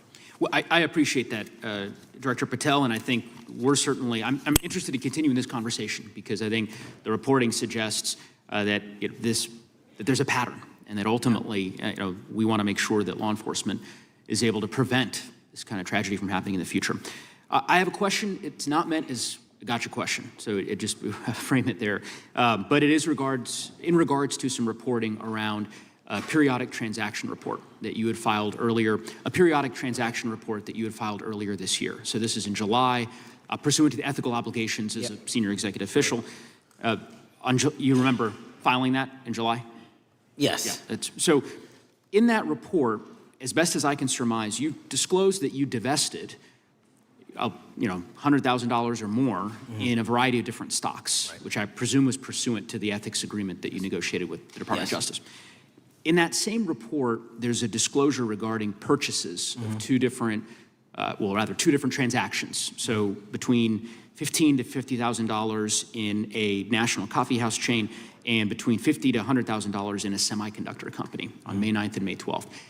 Are those transactions that you're doing personally, or are these through a stockbroker, or are these transactions that you're handling yourself? So how they happen is I submit proposals under DOJ guidance to say, hey, I would like to trade this or that, and they run their review, and the FBI runs a review, and then they come back and say yes or no, and then I make the transaction. Is there a reason that you decided to make the purchases into those 2 companies? Generally speaking, before I got this job, I was, trading stocks, but not a lot, like most people, and I just follow certain industries, and I thought they would be a good investment. So the reason why I ask, right, because you had divested in other companies, and I presume that wasn't because there were actual conflicts. It's just that you wanted to avoid an appearance of impropriety. It was both. Both, but not all of the companies were conflicts. Whatever they make divested from. I don't make the call, they make the call. Sure. Yeah. I guess my point would be, the reason why I ask is, why I said it's not a gotcha question, I have for years led an effort here in Congress to try to ban members of Congress, senior executive officials, from trading stocks. And it's bipartisan in nature. We're working really hard to get that done, Republicans and Democrats. And you can understand, I think, given your role, given the nature of the position that you hold as the leader of the largest law enforcement agency in our country, that divesting entirely, not doing day trading now, I think would be something that would be in the interest of the American people. So I just would hope you would consider that, and that moving forward, that perhaps not purchasing stocks in individual companies, I would think would be something that would be worth pursuing. Gentleman's time is... I'm happy to give the witness an opportunity to answer. Thank you. I'll work with you on it. Gentleman from Alabama is recognized. Thank you, Mr. Chairman. Thank you, Director Patel, for being here today. Newly declassified documents confirm that the intelligence community under President Barack Obama knowingly relied on unverified and fraudulent evidence to manufacture a false claim that Russia, in fact, meddled in the 2016 election. Is there more to be done to uncover the depths and origins of the Russian collusion hoax? There is, and we're doing it. Why should Americans still care about that, Director Patel? Everybody wants to talk about a weaponized bureaucracy, And when we put out the facts about a weaponized bureaucracy, not because I said so, but because we found the FISA documents, because we found the 302s and the 1023s, then it becomes a political football. My job is to continue to put out that information and let the American public read it for themselves when I'm lawfully able to do so. And that's been my commitment on any subject, Russiagate or otherwise. Wherever the law allows me to do it, I will do it. You know, when I first came in 2020, the number one concern as I was doing town halls was the weaponization of the government against the American citizen. And so are there things that you're doing, structural reforms that implementing so that the FBI cannot be weaponized again, whether it's against President Trump or future elected presidents? Well, it shouldn't be weaponized against anyone. And the structural reform is simple. If you're going to go after a political individual or someone seeking political office, there has to be a grounded basis in law and fact to open up a criminal investigation. And if there's not, the investigation isn't even opened. And I've also gone back and reviewed other cases that were opened in prior administrations related to public officials, and we've closed a number of them because we felt that some of these actions were weaponized on either side of the aisle. I felt it wholly inappropriate for the FBI to be playing umpire and referee amongst these decision makers when there was no factual or legal basis to continue those investigations, so I shut them down. And I think that's so desperately needed because we need to restore trust in law enforcement and certainly in the DOJ and the FBI so that the American people don't fear the very government that's supposed to protect them. And so thank you for doing that. On August 11th, you released to the committee documents concerning leak investigations that began in 2017. Do you believe these leaks were accidental or were they intentional in order to influence public opinion against President Trump? When I can publicly make a final decision on that, either through a recommendation of charging that the DOJ makes or findings that I have, I'm able to do so, but they're still not complete. Why did the FBI under Director Comey want to undermine the Trump administration? I don't know. You'll have to ask him. Think it might have been political? How will Director Comey be held accountable for his leaks and classified information concerning the Russian collusion hoax? Well, anyone. Doesn't matter what you did before or what seat you were in. If you leaked classified information, that's illegal. And we will investigate it fully. And if we can bring enough evidence to recommend charges to the Department of Justice, we will. But as you know, in these leak investigations, it's very difficult to produce the information necessary. We know leaks happen. They literally happen every week. It's one of the most destructive things to this country. Media receives classified information beneficial to one side or the other. I'm a fan of none of it, and I want to shut all of it down. And we need to bring some real cases to deter individuals from doing that, and that's my focus. What was Comey's role in creating the ICA? You know, speaking from my memory, as the head of the FBI, he was charged under then Director Brennan and Director Clapper and the other IC elements to come in with the NSA, CIA, FBI, and ODNI and put together a collection of information on how the information sort of surrounding Russiagate came together. So he represented the FBI in that. Was former Director of CIA John Brennan, he's denied that the Steele dossier was used in creating the ICA. Is that true?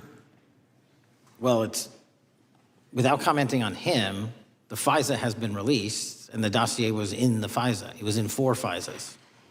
So I'll let the public decide. Well, former Director Brennan actually denied repeatedly that he pushed for the Steele dossier to be included in the ICA. Is that true? Denied. I'll let his testimony speak for itself, but then Deputy Director Andy McCabe also testified to the House Intelligence Committee, which has now been declassified, that were there no Steele dossier, there would have been no FISA. Well, my time's getting close, but let me tell you this, sir, and well, my colleague from Texas said, thank you for the job you're doing. You're making the American people safe. You're restoring trust in these agencies that so many of us had lost trust in. So thank you for the work you're doing. That thin blue line, you're doing a fine job, and we want to let you know we appreciate it. Thank you. God bless you. Lady from California is recognized. Thank you, Mr. Chair, and thank you, Director, for coming here today. And actually, thank you for your response to my colleague from New York who asked you earlier about violent extremism. And you said that there is violent extreme ideology on both sides. And I think you actually alluded to that same statement yesterday in the Senate. So I too have some questions I'd like to ask you. These are not gotcha questions, and just deny, please, what you deem to be false. So Dylan Roof, who followed white supremacist propaganda, murdered 9 black parishioners in Charleston in 2015. Do you deny this? I'm sorry. Dylan Ruth? Roof? Can you give me some more information? You're head of the FBI, you probably know this. If you don't know, that's fine. If you can give me a reminder, I've got a lot in front of me. It was national news. Robert Bowers murdered 11 Jewish worshipers in Pittsburgh in 2018. I do remember that. And it was the deadliest anti-Semitic attack. So do you admit that that happened? I'm not saying the other thing didn't happen. I'm just asking for a little information. Patrick Crux, who posted a manifesto about a Hispanic invasion, walked into a Walmart in El Paso, Texas in 2019 and began firing. He murdered 23 people that day, and the youngest was 15. Do you admit or deny that that happened? I'll take your presentation as accurate. All right, well, I have to say all of these cases have been adjudicated. As I said, they are not gotcha questions. These incidents were national news. And as director of the FBI, you have access to all of this information. So in 2022, Peyton Grendon walked into a supermarket in a black neighborhood in Buffalo, New York, and started shooting. He murdered 10 people that day. And on September 10th, your friend Charlie Kirk was assassinated. Tyler Robinson has been taken into custody and charged, but also on that day, Desmond Holley, a 16-year-old white male, shot and injured 2 students at a high school in Colorado before killing himself. And according to the Anti-Defamation League, he had a fascination with mass shootings and white supremacy. So do you admit to, deny these facts? Those happened. Okay. Your predecessor, former FBI Director Christopher Wray, said that one of the most dangerous concerns is that racially motivated violent extremism, especially white supremacists, has been the biggest chunk of our domestic terrorism cases and is responsible for the most lethal attacks over the last decade. Do you admit or deny, A, that he said this? I'll let the record reflect that. Whatever he said was what he All said. right, and do you agree? That there is racially motivated crimes being committed in America, yes. Yes, especially white supremacists, which is the biggest chunk of our domestic terrorism. I'm glad that you said this. So last week, President Trump was asked if there were extremists on both the left and the right. He was actually asked this by Fox and Friends, and his exact words were, "I'll tell you something that's going to get me in trouble, but I couldn't care less. The radicals on the right oftentimes are radical because they don't want to see crime. The radicals on the left are the problem, and they're vicious, and they're horrible, and they're politically savvy." Do you agree with the president? I don't speak for the president. The president speaks for himself. Do you agree with the president? I don't. On what matter? On the question that I just asked, do you agree with his statement about the radical left? That there's ideology that's driving violence on both sides? Yes, that's what he acknowledged. No, he didn't. He didn't. Okay. But I'm glad that you're saying that and actually creating some separation between you and the president. And I'm glad that you That's literally are not what happened. He said acknowledging both. that there is violent extremism on both sides. What's interesting is that the research arm of the Department of Justice, the National Institute of Justice, do you know what that is?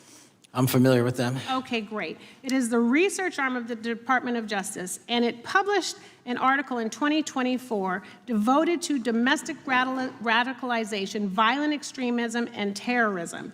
I have it. It's interesting that it's no longer on the website. It has been scrubbed, but I ask these questions because what makes a strong, qualified director of any business, of any household, of the FBI, what makes a reputable prosecutor is not lapdog loyalty, but a commitment to the creed that evidence is agnostic and that the evidence will lead you to making the right decisions. And your job, no one's job is to like the data or the evidence, it is to collect it. That is how you gain trust. And Mr. Chair, I would like to enter into the record, if I may. White supremacist group stands by racist ideology with unanimous consent. Without objection. Dylan Roof, the radicalization of the alt-right and ritualized racial violence. Without objection. Thank you.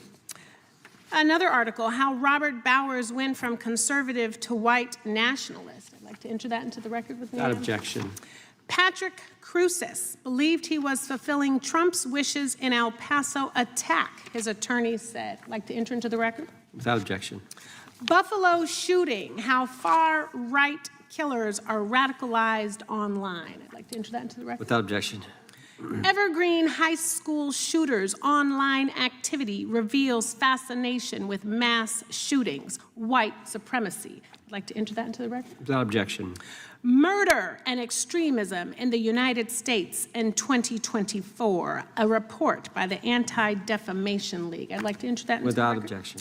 And the article, the report that was scrubbed from the DOJ just recently, the National Institute of Justice Journal focusing on domestic radicalization, violent extremism, and terrorism. I'd like to enter that into the record. Without objection. And lastly, the libertarian think tank Cato and their analysis on violent extremism and the right rising in extremist acts. I'd like to enter that into the record. Without objection. Thank you, and I yield back. Gentlelady yields back. Gentlelady from Wyoming is recognized. Just very quickly, Director Patel, thank you for being here, for your service to this country, and for the transparency that you have brought to the FBI and for the American people. Transparency that was absolutely non-existent in the Biden administration and FBI. I believe that you might have been asked earlier about whether you had had an opportunity to visit with any of Epstein's legal counsel. Were you asked that question earlier? I think so. Okay. One of the legal counsels or legal fixers for Mr. Epstein was Stacey Plaskett, the Democrat delegate to Congress from the Virgin Islands. So perhaps for those on the other side who are interested in talking to Jeffrey Epstein's attorneys, they could sure visit with one of their own colleagues. I want to focus on something that I think is very important that has not been addressed enough today, and that is related to the consequences of the Biden open border. One consequence of the Biden border crisis is the impact that it continues to have on our tribal communities, with the cartels taking advantage of our open borders, the Mexican drug cartels, by infiltrating our reservations and bringing violence, drugs, murder, trafficking, and more. Last year, when I questioned the Attorney General Garland about what the DOJ was doing to protect these communities, he simply deflected responsibility and said that Congress had not appropriated sufficient resources for them to be able to protect our tribal communities. Mr. Patel, what is the Trump FBI doing to counter the drug cartel infiltration and other violent crime targeting our Native American communities? Thank you. It only took more than half of this proceeding to talk about one of the priorities that the FBI has, which is crimes on tribal lands.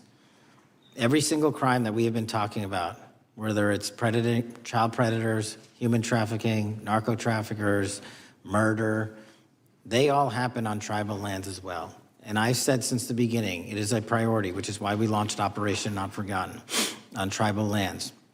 And I'm the first FBI director to meet with the staff and tribal leaders here in Washington, D.C. and elsewhere, and invited them into my office and headquarters to see them, because I need engagement with tribal leadership, and I need our police and FBI agents to be engaging with tribal leadership. Otherwise, we're not going to break through. We have 1,900 Indian country cases open right now. We've got 600 indictments this year alone. We cannot forget tribal lands. Every single one of those people lives in the United States of America, and it is an absolute priority to protect them and their children just as it is anyone else. So I think it's fair to say that what Mary Garland testified to, that the FBI and DOJ did not have the resources to address that. I think that that was an absolutely false statement. Would you agree with me? It's a decision by him not to do so. That's not my decision. At the end of August, the U.S. Attorney and FBI announced that nearly 100 personnel representing members of the Safe Trails Task Force operated near Wyoming's Wind River Reservation to assist with reducing drug trafficking and illegal guns. Director Patel, you have routinely stated that it is your mission to partner with and strengthen local and state law enforcement partners. How does the task force and other FBI efforts bring tribal law enforcement into this process? The major problem with tribal lands is the sheer tyranny of geography and the amount of coverage that they have on land versus the personnel they have to do it. So what we've done is constantly surge resources to tribal lands across this country on a 30, 60, 90-day rotating basis, reporting back to us saying who needs more. And what we found is that most of these lands can be assisted by our counter-UAS program, our drone capabilities, and we're going to do it because what's happening is the Mexican drug cartels are literally flying overhead, dropping their cargo, their narcotics onto this land where no one's looking, and then it's being disseminated to children, to youth, to adults on that land and killing them. And we got to stop it before it gets dropped off. Well, and your testimony proves that the Biden administration did not lack the resources to address drug and violent crime in tribal communities or around the United States. It instead expended and wasted these resources investigating parents, Catholics, we now find out Turning Point USA, the RNC, and Republican organizations, rather than protecting our Native Americans by closing the border. Is that fair? I think so. Wonderful, thank you. And I do appreciate the work that you've done in this regard. I was previously the chairman of the subcommittee on Indian and Insular Affairs with the Natural Resources Committee, and safety and security on our reservations and for our tribal members has been one of our priorities, one of my priorities, and I very much appreciate the work that the FBI has done. Let me know if there's anything else I can do to help you, and with that, I yield back. I will, ma'am. Gentlelady yields back. The gentlelady from Georgia is recognized. Thank you, Chairman, and thank you for coming in today, Mr. Patel. In the past few months, the country has experienced a string of horrific, high-profile attacks that have been motivated by racial hatred or political ideology. Shooter attacked the CDC headquarters, firing hundreds of rounds and killing a police officer. An arsonist set fire to the Pennsylvania governor, Josh Shapiro's residence, with the governor and his family actually inside. Minnesota House Speaker Melissa Hortman and her husband were assassinated earlier this year. Clark and Charlie Kirk was murdered last week. Bomb threats have been made against HBCUs and the DNC, and just the list goes on and on. I only have just a few minutes today, so I don't want to take a lot of time to go into all the countless and devastating violent crimes and incidents that have happened at our schools or on our streets and in our communities that have just been happening all year long. Mr. Patel, just yes or no, is this type of political violence ever acceptable in your eyes? No.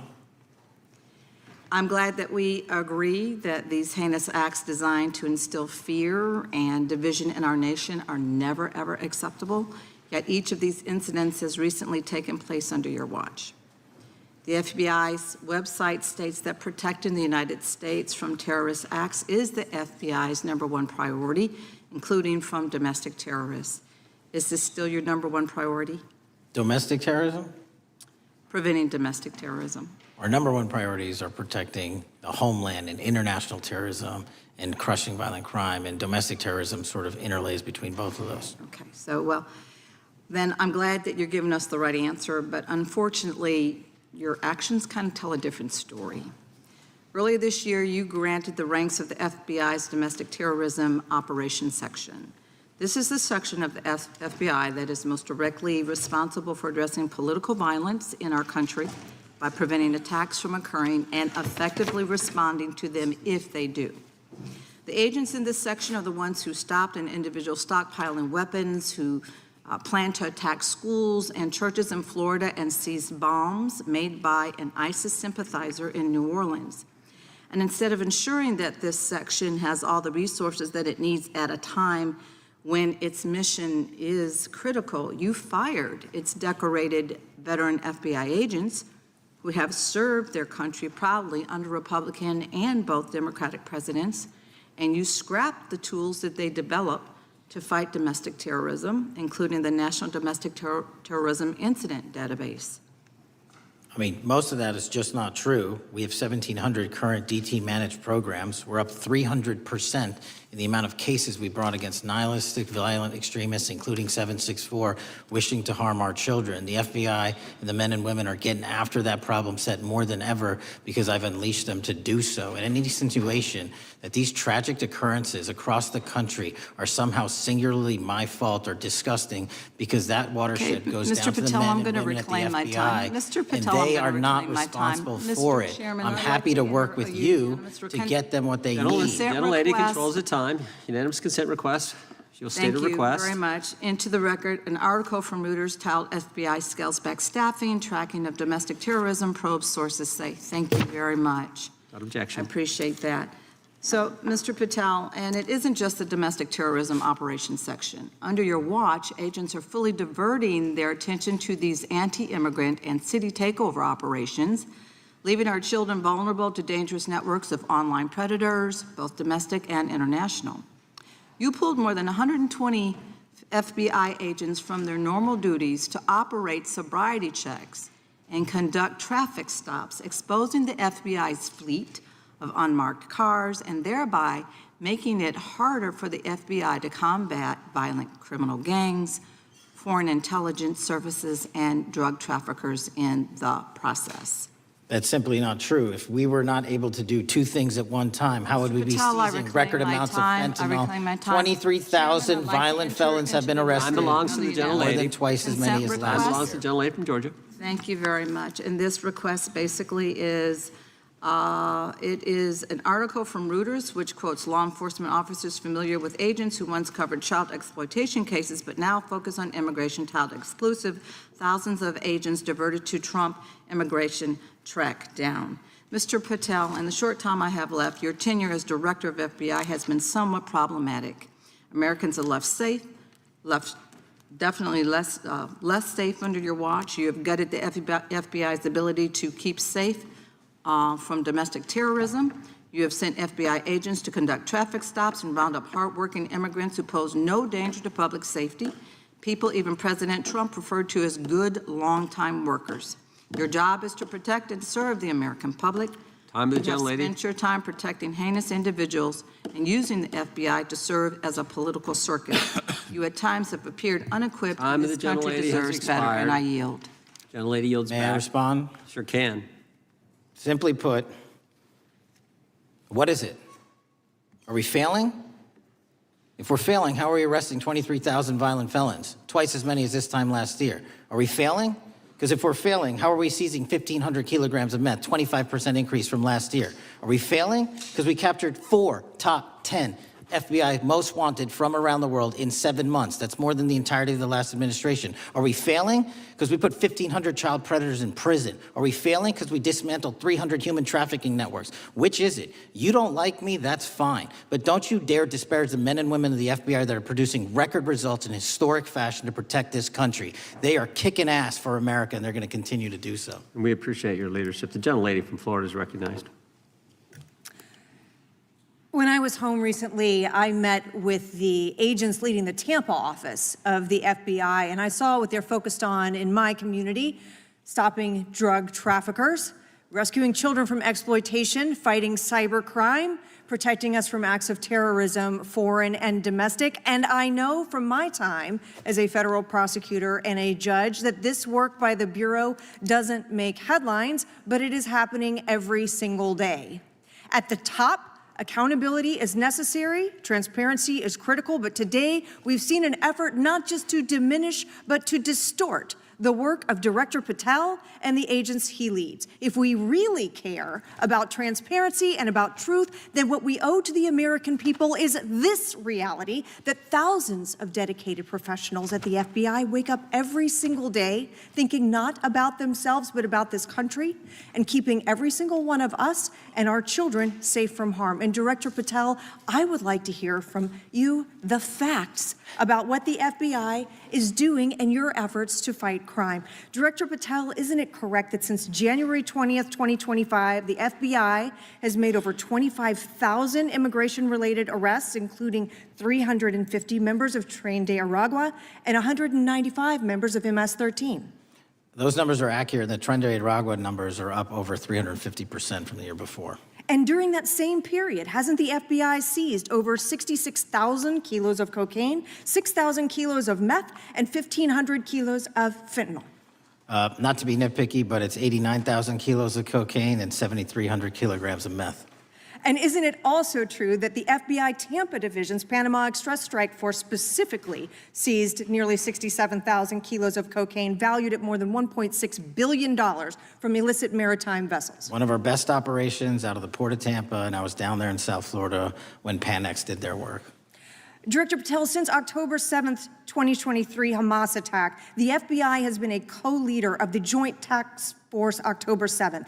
Isn't it correct that this task force is actively working to bring justice for victims and to prevent terrorist infiltration at our borders? Yes, ma'am.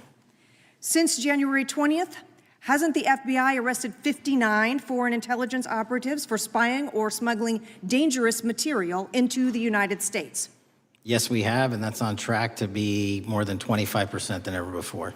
And the FBI has also been leading operations against major cyber threat actors, including those from Russia, China, Iran, and North Korea. Isn't that right? A 17% increase from year to date last year. Director Patel, the FBI's child exploitation task forces continue to investigate predators who target children online and across our communities. How significant is that threat today, and what results have you seen under your tenure in bringing these offenders to justice? We have, under Operation Grayskull, dismantled dark web units that are operating online, not just in the United States, but across the world, to do our children harm. We have taken into custody more suspects than ever before on those who seek to harm our children. That is what the men and women of the FBI do, and that's what they're going to continue to do. Those are the real results when you let good cops be cops and when you let us get on these platforms and expose them to the public and show them the harms of these predators on these online gaming systems and social media systems. And we need more help from Congress to allow us more authorities to do that work. The FBI laboratory manages the Combined DNA Index System, or CODIS, which compares over 25 million DNA profiles and aids more than 125 investigations each day. Director Patel, why is this important to law enforcement nationwide? All of law enforcement relies on our CJIS operation out of West Virginia. And what that does is allow 19,000 agencies to come in and say, hey, does this guy have a criminal history? Hey, is this an illegal firearm? Do we have a DNA hit like we did in these recent assassinations? That's what the FBI brings to bear, because local and state law enforcement agencies just don't have that capability, and we're doing it 24/7, 365. CJIS does not close for 1 minute. In your testimony, you noted that the FBI has ongoing counterintelligence investigations into China, Iran, and Russia across all 55 field offices. Why is it essential to maintain that scope of coverage, and what success can you point to in disrupting nation-state actors? Our biggest threats involving nation-state actors are the PRC, Russia, and China, and they are up 33%, 83%, and 60% respectively in arrests alone this year. Those nation-state actors wish to do harm in our infrastructure, our critical infrastructure system, our energy, our water supply, and also go after and target individuals and senior citizens and take their money through online pig butchering schemes, which we've exposed in Cambodia by way of the CCP. This is groundbreaking work that the American public should be seeing that their FBI is doing, and I'm happy to have the opportunity to report on it. Thank you, Director Patel. I yield back. Gentlelady yields back. The gentlelady from Mr. Chairman, I have a couple. unanimous consent. Thank you so much. I appreciate it. In response to Mr. Mattel's making the remarks that, that maybe our colleagues are disparaging the men and women of the FBI, I'd like to enter the record 3 unanimous consent requests. One is entitled FBI Using Polygraphs to Test Officials' Loyalty. The second is Kash Patel knowingly broke law when firing top officials, lawsuit alleges, published by NBC. And the third is FBI forces out more leaders, including ex-director who fought Trump, demand for January 6 agents' names. Without objection. Thank you. Gentlelady from Vermont's recognized. Thank you, Mr. Chair. Director Patel, thank you for being with us today. Appreciate your time. Let me say at the top, political violence should have no place in this country, and I strongly, unequivocally condemn the killing of Charlie Kirk last week. And this is exactly the kind of case that warrants a swift and thorough investigation by the FBI. What shouldn't be happening, however, is this administration's seeming attempt to exploit Mr. Kirk's death, within minutes of this horrible, horrible assassination, dividing us even further without knowing enough about the killer's complicated, confused political ideology and the extent of his motivation. And this week, Vice President Vance claimed that this is, quote, an extremely destructive movement of left-wing extremism, and said that, quote, it's part of the reason why Charlie was killed. He pledged to go after organizations on the left. But Director Patel, it was just 3 months ago that Melissa Hortman, the Minnesota House Speaker, and her husband, Mark, were shot to death in their home in the middle of the night by a self-identified right-wing extremist and Trump supporter. When that assassination happened, the FBI released a written statement denouncing the killings and pledging to hold the killer accountable. And I thank the Bureau for that. It was clear, concise, to the point. But when you compare that statement to the over 50 mentions of the Charlie Kirk killing and just 4 for the Hortmans on accounts affiliated with the FBI and your personal account, it appears to many Americans that you're valuing some lives more than others, and that's painful. And this is what I'm hearing from my constituents, so I just want to convey that to you. And the Vice President didn't even call on right-wing organizations to tone down their rhetoric after that horrific killing in Minnesota, and he never once spoke about dismantling conservative institutions. This week, when the president was asked by a reporter about Speaker Hortman, he claimed he didn't even know who she was. One of the most high-profile assassinations of an elected official in recent memory, and the president claims to know nothing about it, hasn't even heard of it. It was absolutely devastating for her colleagues and for her family. And I think we all can agree in this room that we have to stop this political violence. So my first question to you is, Director Patel, what is your plan as director of the FBI to turn down the temperature, especially in light of the fact that it seems like members of the administration are reacting to political violence based on party affiliation? What's your plan? I can only speak for myself and the FBI. And what we are doing is, I think I mentioned it earlier, we're following the money, because whatever attack you are describing, and they are all despicable, equally so, people need money to operate. People need money to conduct these attacks, to conduct these investigations. And so what we are doing is finding the people that supported this infrastructure system, because even when you say there's a lone, quote unquote, lone wolf actor, he's not truly a lone wolf actor. Something happened along the way. I agree. And so can I just because we have such little time, are you making a commitment right now to follow where the evidence goes in investigating whether it's violence on the left or the right? Because over the last 10 years, when you look at the ideology, I want to follow up on what my colleague from California said. When you look at the data, you look at the Anti-Defamation League data, 96% of ideological motivated killings were committed by the right wing. When you look at the Institute of Justice report that she cited, it's 5 times the number that 5 times the number of far-left extremist incidents are perpetrated by far-right. And it's been reported, and she mentioned this, that as of September 12th, 2025, just 2 days after Charlie Kirk's killing, that the DOJ removed that report from the DOJ website. That's why Americans are concerned that there seems to be a separate system of justice, that if you are a Republican and you are attacked, you will get the full weight and authority of the FBI and this administration. But if you are somebody serving in the Minnesota State Legislature and you are assassinated in your home, that the response is different. And I think to ignore the threats from the right or try to do a both and when there are multiple instances when it's overwhelmingly coming from the right, this is a disservice, because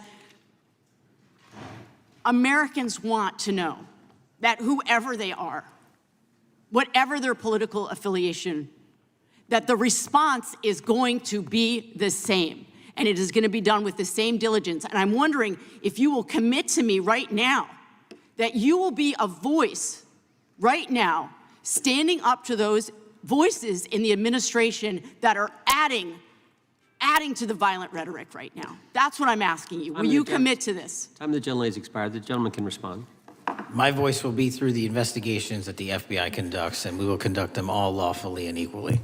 Can we expect in the future that your tweets in related to one killing will be the same level of concern? The gentleman from Texas is recognized. Thank you, sir.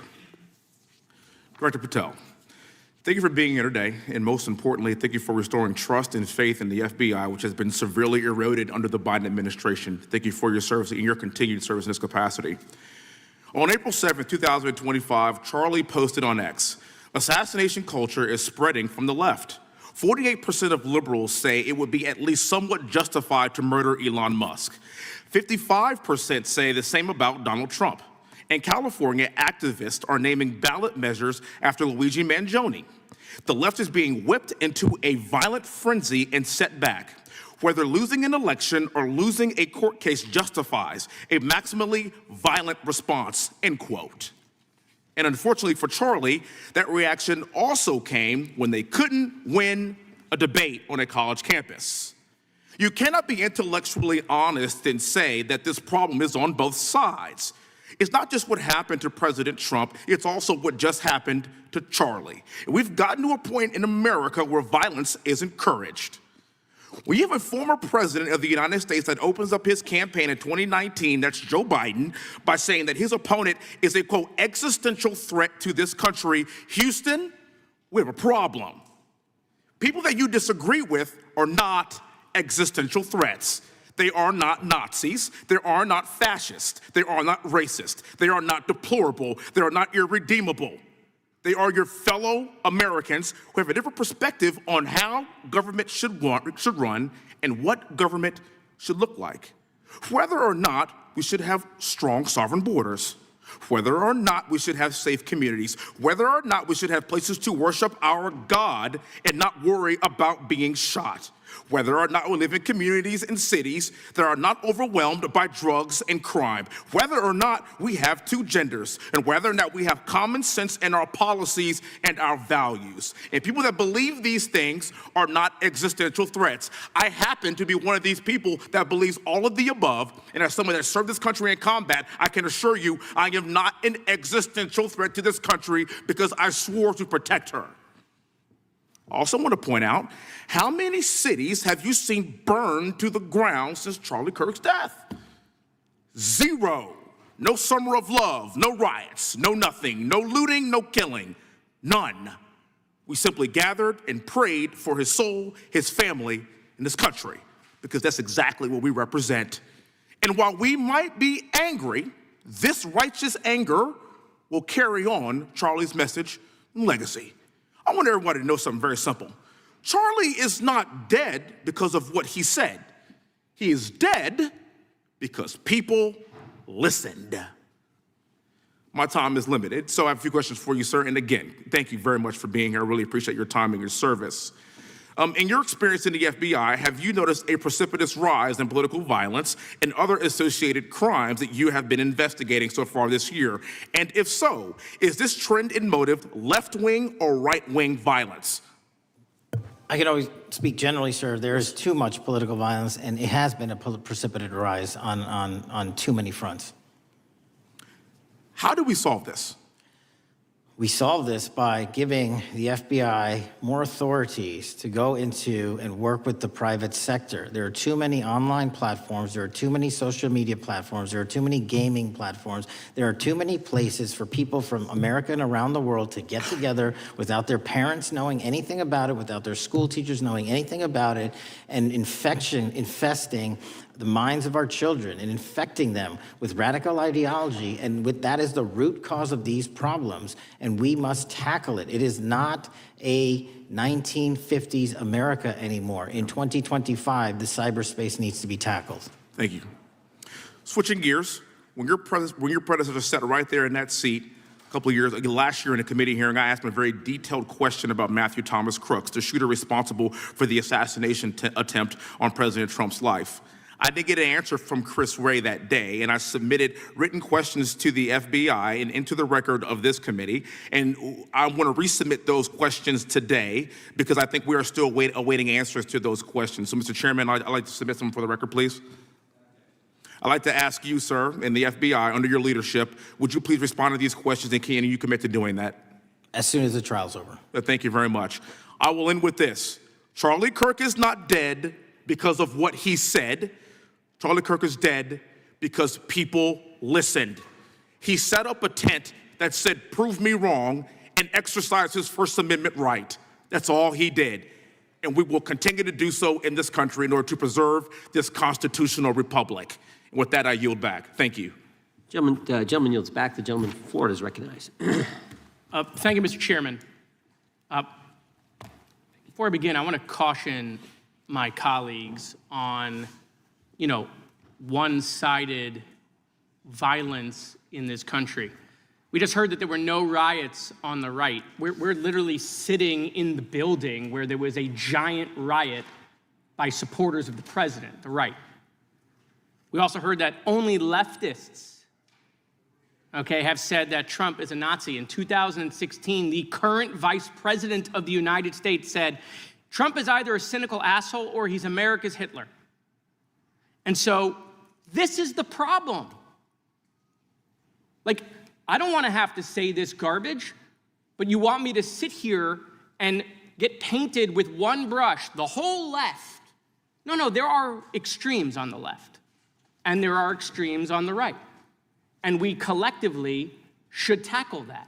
But to come here and just look at us and say we all support what's going on in the extremes is why we can't solve anything in this building. Director, let me say first, thank you for being here, and my condolences on the loss of your friend. And I'm happy to hear that you want to do more on the social media platforms. It's crazy what's going on the social media platforms. There are so many conspiracy theories on what's going on with Charlie Kirk. Israel assassinated him, right? There are conspiracy theories about your personal social life all day. It is totally rampant.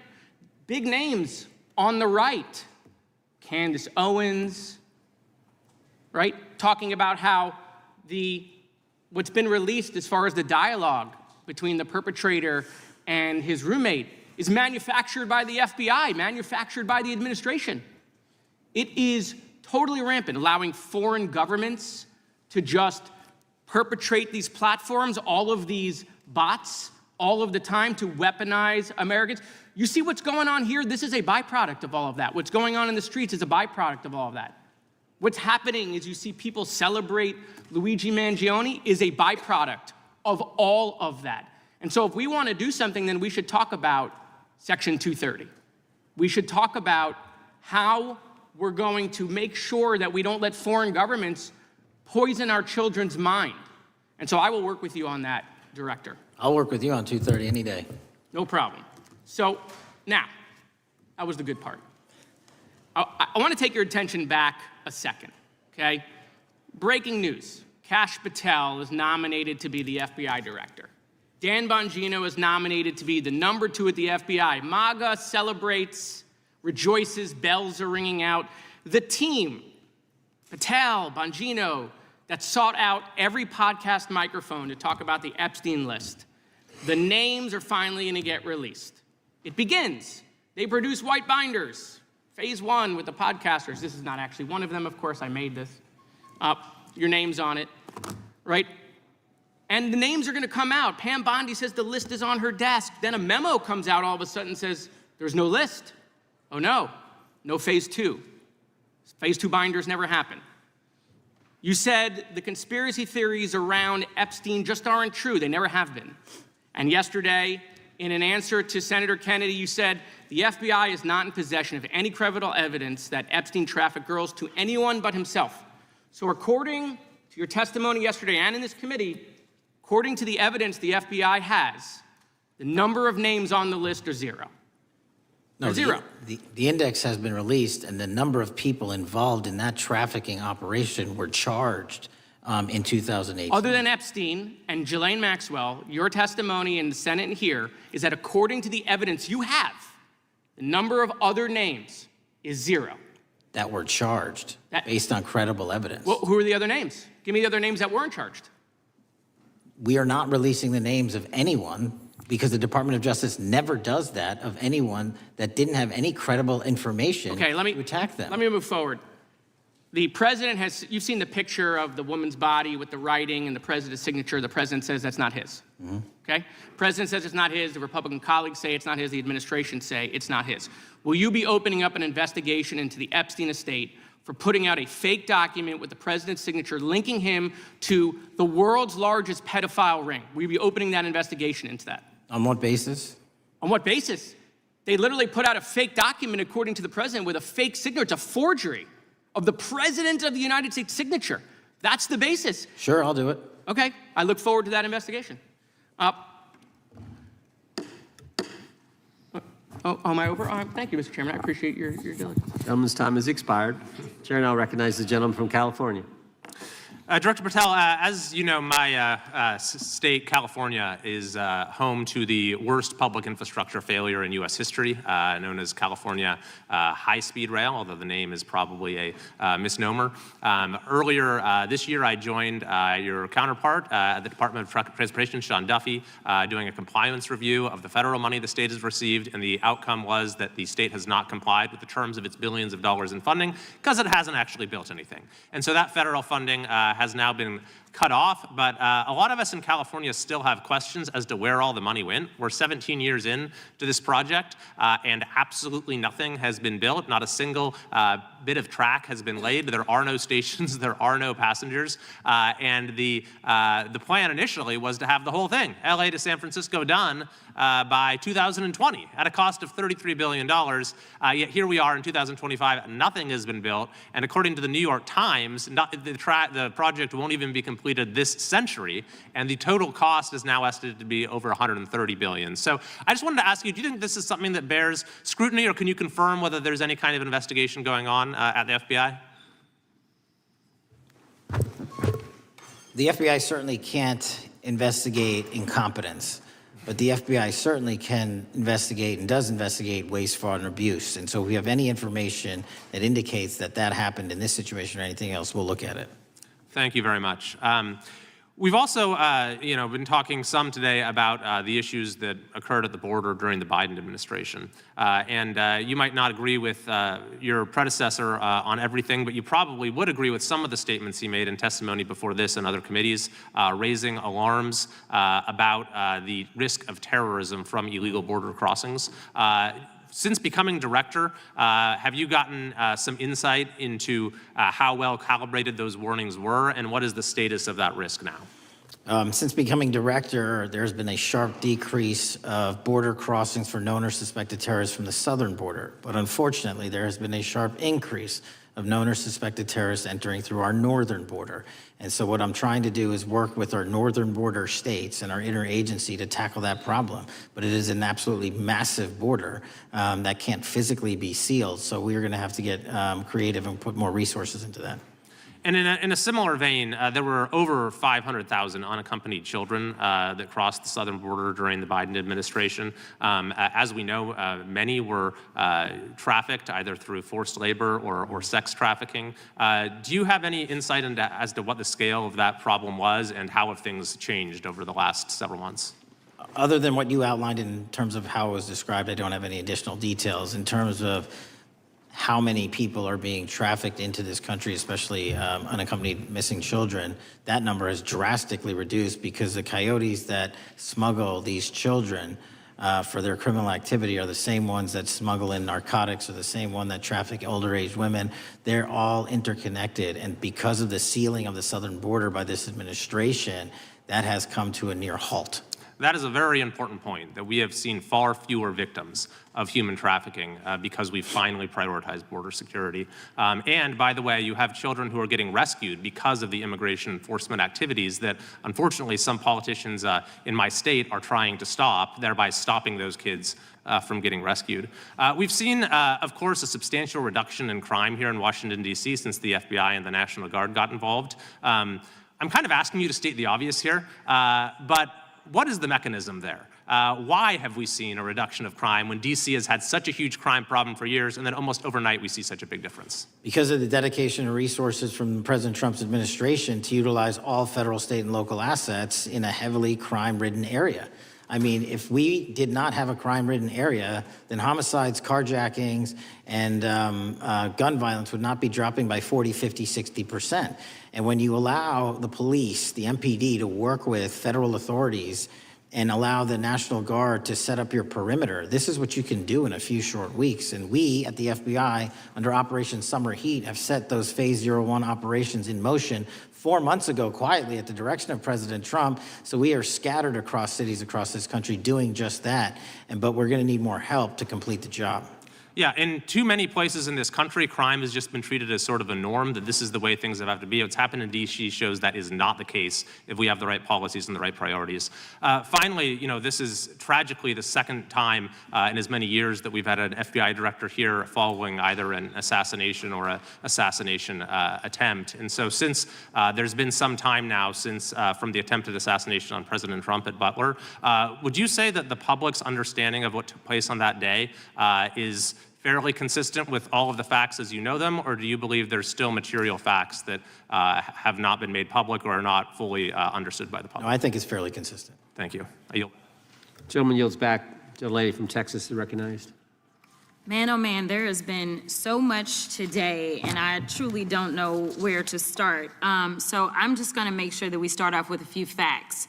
So a couple of facts that we need to make clear for everyone is that, number one, Director Christopher Wray, when he was appointed to be the head of the FBI, was appointed by Donald Trump. Now, I will agree that I definitely take issue with a number of decisions that Donald Trump makes, especially when it comes to the people that he decides to appoint to very important positions, including this one, because I did have to make sure that I wasn't going crazy. But when I say that you are the least qualified FBI director in the history of the FBI, that is real, because you are the only one that never even served with the FBI prior to joining, yet we are supposed to believe that That's you are false. the greatest thing since sliced bread. I didn't ask you a question. Now, what I want to go through is to talk about why you are a failure and why, honestly, we just need to tell you bye-bye. I know that you got a little upset and you put on your show for your boss because it seems like you're trying to save your job when it came to talking to Senator Booker yesterday. But let's go through some of your failures. So before you were even confirmed, and I think one of my colleague from Georgia, pointed out that you are already targeting career officials so that you could direct illegal firings. Mind you, these cases that you were so upset about, which are the ones tied to Trump, the cases came through his handpicked FBI director. And frankly, when people sit around and say things like, oh, you know, we're happy because now we feel safe. I don't know who feels safe in this country except for the white supremacists, because I specifically as a black woman definitely don't feel safe. And frankly, my colleagues have been real nice to you today, and I applaud them, but I don't have the same demeanor because I know that multiple colleagues on this side of the aisle have faced death threats. In fact, somebody tried to kill one of my colleagues. And frankly, I don't know if this FBI or under your leadership, if those people would have been caught. I don't have any confidence in you. And if we start talking about the reasons that I lack confidence, we could start with you not just wanting to acknowledge some simple facts. Simple facts like the vast majority of the threats are coming from right-wing extremism. And I know my colleagues have tried to stress this, but I decided that I would maybe do it in a different way. Number one, I have a couple of UCs. Kim Buck, one of multiple Republicans receiving death threats for voting against Jim Jordan as House Speaker. Without objection. Another one, Republican lawmaker says she received death threats after voting against Jim Jordan in Speaker's race. Without objection. In addition, there was another one from another colleague who now is leaving Congress because they said that they were calling his wife anonymously and threatening her life to the extent that she ended up sleeping with a firearm. Without objection. Okay, So here's the deal. How are we supposed to have confidence when you're sitting up here telling the Senate yesterday that it will take you 14 years before you can get the FBI fully staffed to do their jobs? You're also now redirecting resources so that they can go and play ICE agents on the streets. You're getting rid of your most qualified people, and even when it came down to somebody that you consider to be a friend, you were posted up having some fancy dinner to the extent that you posted not only once erroneously, you posted twice erroneously as it relates to catching somebody, and then you want to go and say, let me take a victory lap. Because honestly, if it wasn't for parents deciding that they were going to turn in their child, it seems like y'all wouldn't have got there, even though he literally confessed online. So I'm confused about what it is that the FBI is doing except for trying to put on a show for the apprentice, or whatever you want to call him. The day after all of this took place, there was domestic terrorism that was taking place at HBCUs. They were targeted. Yet I didn't hear anything from the FBI about what was going on. And again, black people kept saying, how did we end up in this? Because the numbers are so very clear that white supremacy is a problem. And honestly, I've not heard anything out of you today that makes me believe that you're gonna do anything about the white supremacy problem. The one that is leading to children being killed, children being shot, as well as members of their community as they're worshiping in their churches. The time of the gentlelady has expired. If the gentleman would like to respond to any of that. Well, I mean, I'll respond. Kash Patel, as I said when I introduced him, public defender, former prosecutor, top staffer on the House Intelligence Committee, Deputy Director of National Intelligence with the National Security Council, Chief of Staff at the Department of Defense, and FBI Director. I think that's pretty good resume for the guy who's now running the top law enforcement agency in our country. And we've seen all the stats that he's given to the committee on how much better they're doing at getting the bad guys than the previous guy was doing. With that, I recognize the gentleman from South Carolina. Thank you, Mr. Chairman. Director Patel, I think you're witnessing some auditions, clickbait auditions for the Academy Award for my Democratic colleagues. We'll see how they fare as they're on MSNBC later on today. But do you care, before I launch into my line of questioning, to respond to Ms. Crockett from Texas on that very elaborate and theatric display? Here's what I've learned in my government service. I don't give a damn what they say about me as long as I'm succeeding in the mission. We're succeeding in the mission because the men and women of the FBI have never been empowered to do more work and to hit the streets harder than by President Trump's authorities and resources he's given us. And so all I care about is that we are capturing more child predators than ever before, taking more drugs off the streets than ever before, that we are capturing murderers at a significantly historic rate, and we're delivering this country the lowest murder rate in recorded history. That are facts that you cannot dispute. But you can come at me all you want. I don't care. Thank you, Director, for that. And we appreciate your service. We appreciate the results speak for themselves, I think, pretty plainly, and your commitment not only to results, but to transparency. So we do appreciate that. Director, who was John Durham? He was a former federal prosecutor, United States attorney, and ultimately appointed special counsel in the first Trump administration. Correct. And there was a document that he released in his findings called the Durham Report. What was the Durham Report briefly, and what were the findings very briefly? It was every special counsel that's appointed produces a report to the Attorney General. Special counsel's Durham Report largely focused on Crossfire Hurricane and included extensive summary findings in classified and unclassified manner. And we released the classified version, finally declassifying it for the American public in this committee. Correct, and you released that in July of this year. I think so. Yes, sir. Isn't it true that in the classified Durham Annex, as it's referred to, that in 2016 the Obama administration obtained intelligence information from a source contained in two separate memoranda, one in January of 2016 and one in March? The two memoranda described confidential conversations between DNC Chair Debbie Wasserman Schultz and two individuals from the Soros Open Society Foundation. Isn't that true? As written in the report, I'll let it speak for itself. In the Durham Annex in January of 2016, The memorandum noted in part that President Barack Obama intended to scuttle the FBI's investigation into Hillary Clinton's private email server and mishandling of highly classified information during her time as Secretary of State. Isn't that found in the report? I believe so. Isn't it also found in the report that in March of 2016, the memorandum also included references to the same Obama effort to shut down the Clinton investigation, but additionally outlined a plan to falsely connect Trump to Russia? Isn't that in the Durham Annex? I think it's in more than the Durham report, but yes. The memo also stated in part that, quote, the Democrat Party's opposition is focused on discrediting Trump, among other things. The Clinton staff, with the support from special services, is preparing scandalous revelations of business connections between Trump and the Russian mafia. Isn't that also found in the now unclassified Durham Annex? I believe so, sir.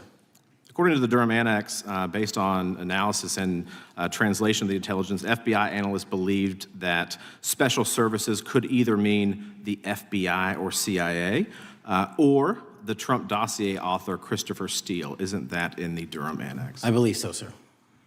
When the Obama administration received intelligence in March of 2018, Fusion GPS was preparing open source opposition research regarding purported ties between Trump and Russians.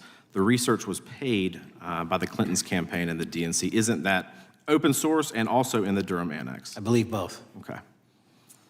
And so also in the Durham Annex, which I found interesting, was the potential campaign plan was shared with high-ranking career officials at DOJ. Isn't that in the Durham Annex? I believe so, sir.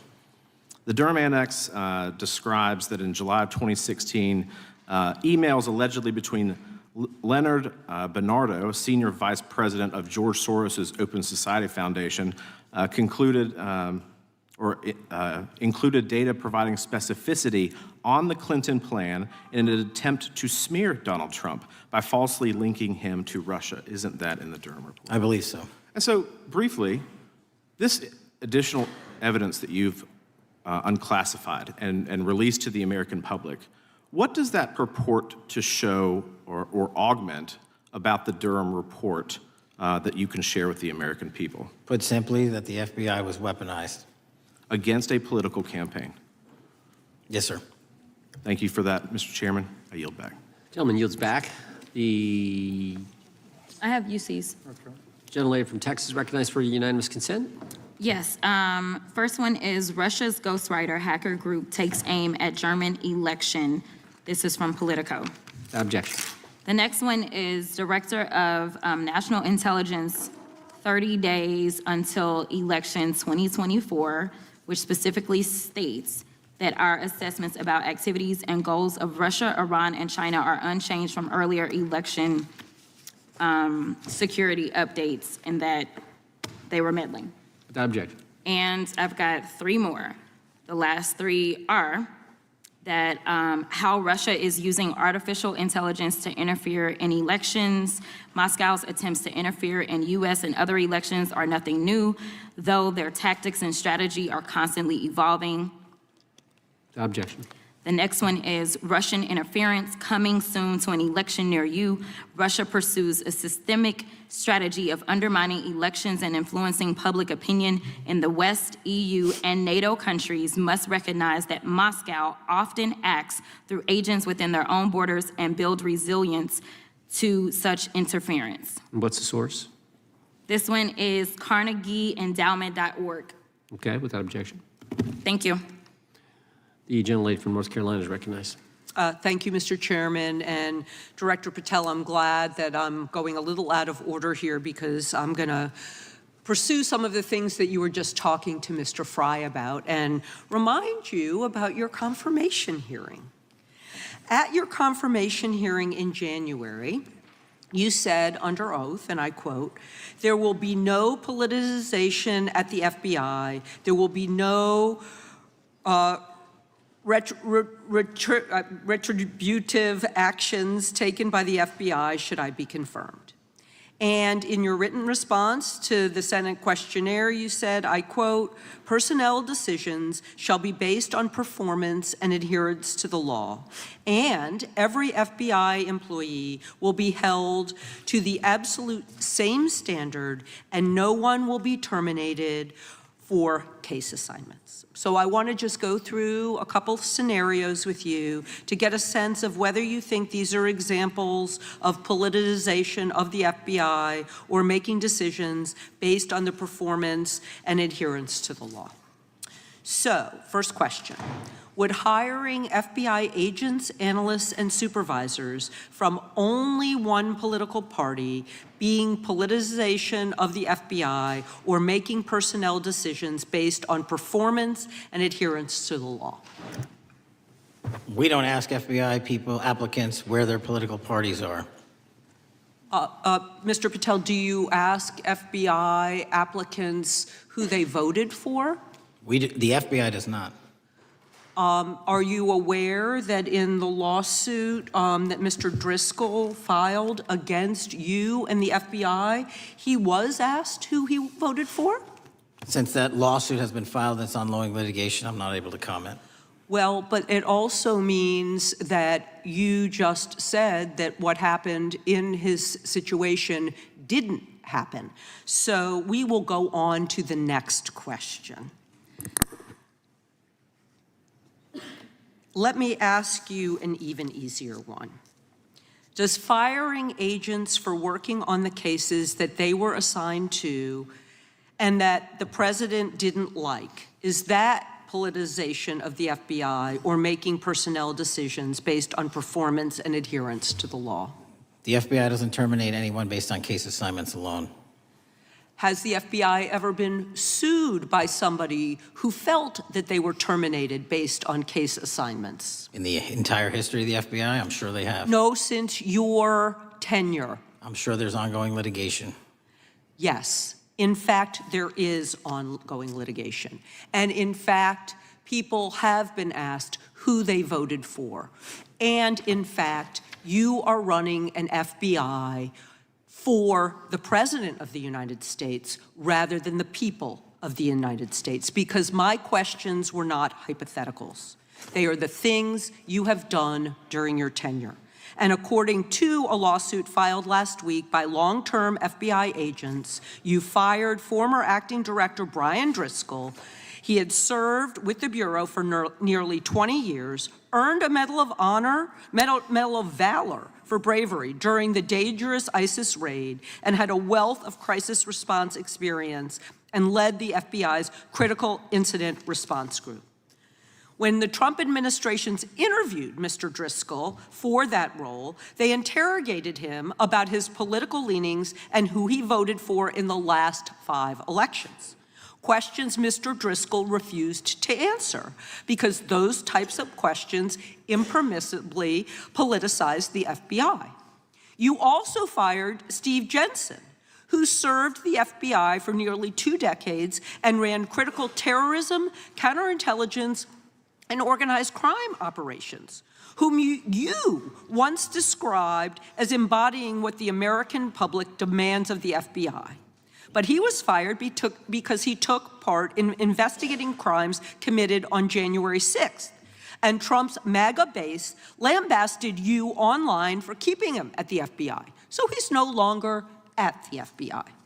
You also fired a decorated combat veteran with decades of experience in the Bureau, Special Agent Walter Jardia, because he worked on the investigation into the Russian interference in the 2016 presidential election and helped investigate Trump's ally, Peter Navarro. Director Patel, it is very clear that you have flunked your own test. You've put saving your job, which I actually believe you were being honest about during your confirmation hearings, over doing what's right for the FBI and the American people. That is not adherence to the law. Thank you, and I yield back. Time of the gentlelady is expired. The chair now recognizes the gentleman from North Carolina. Thank you, Mr. Chairman. Director Patel, it's great to had this opportunity. Thank you for being here. Thank you for your service. And I've got to say, one of the most disheartening components of the previous administration, when I was working with local law enforcement all over the state of North Carolina, all over the country, people rightfully did not really care about the inner workings of Washington, D.C. The FBI had previously been the paramount, the sterling, the top of the top law enforcement agency. They wanted their FBI to fight crime. Whatever small town, city, whatever it may be, FBI was expected to deliver for the American people. And then reports started to come out, in addition to the likes of McCabe, Comey, Clapper, Strzok, Page, that the FBI was targeting Christian nonprofits. They were targeting parents for protesting radical gender theory at their schools. They targeted Catholics, churches, pro-life organizations. And the FBI was really bruised in just modern day America. And your focus on getting the FBI back to the streets, fighting criminals, locking up bad guys, whether they're violent criminals, whether they're sex predators, whatever they may be, that is restoring the reputation of the FBI, and I thank you for that. In regards to the perceptions, I want to be very clear here. You mentioned the statistics about removing dangerous illegals, removing thousands of kilograms of drugs, violent criminals, guns. The border is secure. These accomplishments are noteworthy and they're needed. But at the same token, I want your take. The fight is not over. Isn't that correct? When we look at what happened in the previous administration, the number of illegal alien criminals that made their way into this country of every type, they're embedded, they're here, and it's going to take a sustained effort to win this battle. That's the critical component, sustained effort. And that's the critical component when you look at what happened in Washington, D.C. We're not here for 4 seconds in terms of safeguarding Washington, D.C. Yep. It's a sustained initiative. We're taking it to Memphis and wherever we decide else. And so we are going to continue the mission till it's done. In regards to offloading some of the agents from Washington, D.C. to the states, to the people, can you just explain how tactically that is a force multiplier in the law enforcement community around the country? Yeah, it's pretty simple. You don't even have to be in law enforcement to know that. If you put cops with other cops, they're going to do cop work. That's right. And what was needed in the communities out there was more cops. What was not needed in the bloated bureaucracy of Washington, D.C. was a third of the FBI's workforce, because a third of the crime does not happen in the Washington, D.C. NCR area. And so the results speak for themselves. Our state and local partners, I've always said this, are our biggest ally, our greatest ally and partner, and we cannot do the work without them, but we got to send our guys to them. That's right.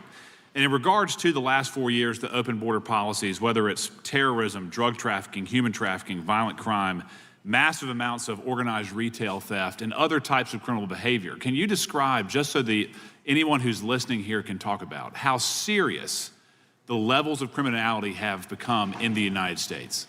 Well, unfortunately, in order to have these record-breaking numbers of arrests and seizures, you tragically had to have a record-breaking explosion in violent crime, and it doesn't happen overnight. And it came in from all corners of the earth and from all platforms, including social media. And that's the root cause of all of these evils. And in order to clean it up, it's not going to happen overnight. But the men and women of the FBI, what they did in these 7 months, everybody should be talking about it. Every single district in this dais is safer now, today, than it has ever been because of that work. And in regards to the ongoing political climate, Director Patel, how do sanctuary policies that are still being implemented and defended in certain states, cities, and counties, how do they help or hurt your efforts to make America safer? Well, if you are harboring criminals, you are harboring our ability to keep our communities safe. It's that simple. If you have a fugitive warrant for a violent felony offense, and we are not able to procure you because of policies or rules that don't allow us to go get them, and time again, we have heard all too many illegal immigrants who should not have been here, murdering women, murdering children, giving drugs to our youth, and raping our children, and that is unacceptable. Straightly put, can you separate immigration enforcement with fighting crime? They're intertwined. Thank you. In regards to policies like cashless bail, how does that help or hurt your efforts? Criminals know that there are certain jurisdictions where if they shoot someone, they'll be out the door within the next hour to do it again. And that's an ethos that is, and a system that has been built out over years that we are combating. How is defunding the police around the country, how has that helped or hurt? As long as I'm in this seat, we're not defunding any cops. Good. Thank you, Director. I yield back. Gentleman yields back. Mr. Garcia is recognized. Thank you, Chairman Jordan, and welcome again, Director Patel. As members of the Judiciary Committee, we have a responsibility to conduct oversight of the FBI and assess whether or not you're doing a good job in a responsible and impartial manner, or whether you're just a henchman for Donald Trump who's weaponizing the Bureau at the expense of public safety. As Congressman Kirk tenure is the Bureau's expanded role in low-level, non-criminal immigration enforcement. I have a report here from the conservative Cato Institute. They've obtained ICE documents showing that over 2,500 FBI personnel are now working on immigration enforcement. A yes or no question. Did you sign off on this? 2,500 FBI employees are not currently working on immigration enforcement. Did you sign off on this? On the Cato report? On the 2,500 personnel, FBI personnel that have been reported to now be working on immigration enforcement. I couldn't have signed off on it because it's not happening. You can call it whatever you want, but the reality is that over 2,000 personnel individuals are now working at ICE instead of their jobs. I want to follow up on something that Senator Durbin asked you about yesterday. This article from MSNBC reports that nearly every agent on Baltimore's domestic terrorism unit, who was, by the way, investigating the 764 network of child predators, was diverted to work on immigration enforcement full-time. That forced them to, and I quote him, walk away from investigations of a network of violent predators that targets and exploits children online. Yes or no? Were you aware that this happened, and did you sign off on it? The premise is false. The 764 network in Baltimore is taken down, and FBI agents do double and triple duty all the time. I'm reclaiming my time. You told Senator Durbin yesterday you didn't know about it, so your testimony is inconsistent today. No, I found Final out. question. Let me ask you, again, a yes or no question. Are you aware that agents have been told by supervisors not to documenting their shifting of resources toward immigration-related work? That's a literal another falsehood. It's impossible to move a human being without documenting that work. As FBI director, you must be transparent with Congress. You need to provide us information about how many agents have been diverted to non-criminal immigration enforcement, why the Baltimore unit was dismantled, and whether there's a cover-up of what's happening under your leadership. Because this goes to the heart of whether or not you're carrying out the stated mission of the FBI, keeping our communities safe. Diverting FBI agents from investigating violent child predators doesn't make us safer. Using FBI resources to target parents, children, and other immigrants for low-level, non-criminal enforcement doesn't make us safer. Enabling violent, lawless conduct by federal enforcement doesn't make us safer. As we saw last week when an ICE officer killed one of my constituents. And I know that the FBI has been involved in that investigation. And yesterday, ICE did a raid in the suburb of Elgin where 2 U.S. citizens were arrested, and who accompanied them on that filming of that show? Secretary Nunn. Shameful conduct. And weaponizing the FBI to serve Donald Trump's political agenda instead of the American people does not make us safer. Before I yield back, Mr. Chairman, I request unanimous consent to submit the following documents for the record.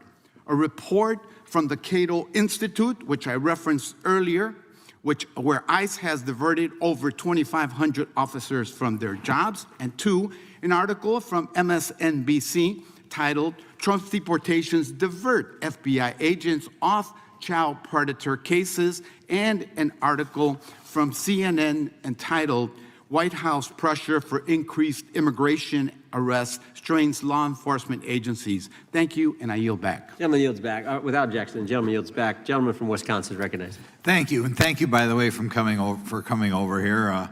Sorry you have to put up with all this.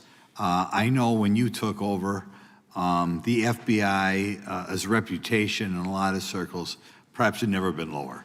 I mean, part of that is brazen involvement in political activity, the Foreign Influence Task Force, you know, getting involved and trying to suppress news stories in the New York Post, Crossfire Hurricane, coming up with bogus stories to try to flip the 2016 election, FBI downplaying the stories of Hillary Clinton's emails in the 2016 election.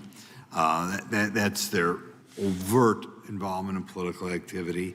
I think a strong anti-religious bias.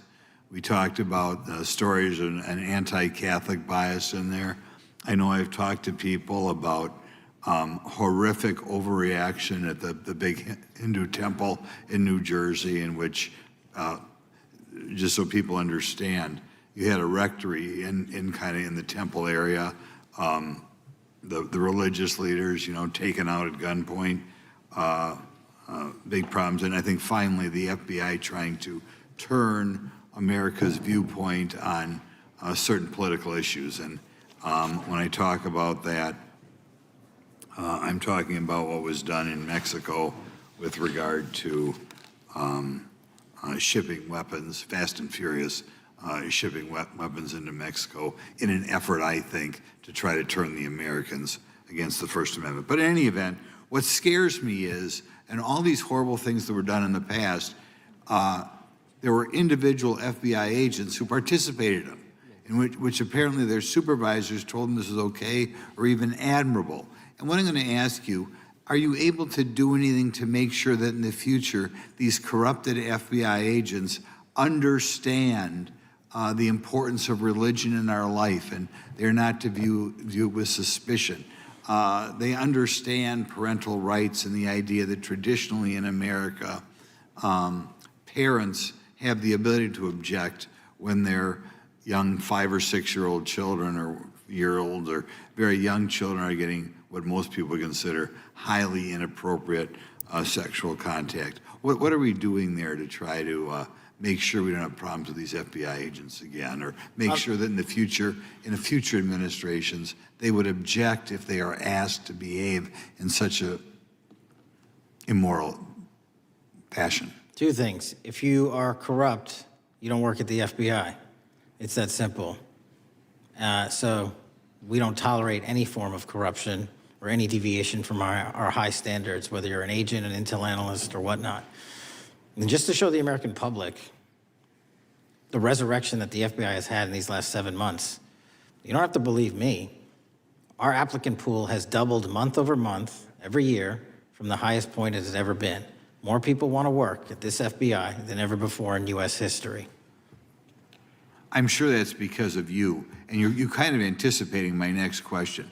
I talk to retired FBI agents in my area who sometimes retired in part because they hated the woke, anti-conservative culture at the FBI.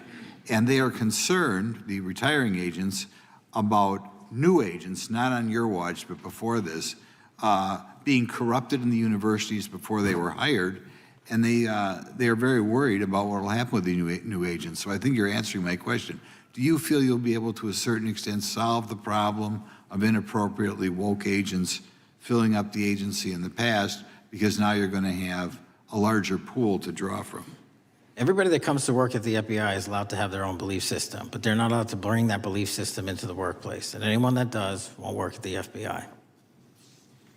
Okay, very good. Now, recently, there's sort of another potential scandal, I guess, a politically motivated thing, Arctic frost.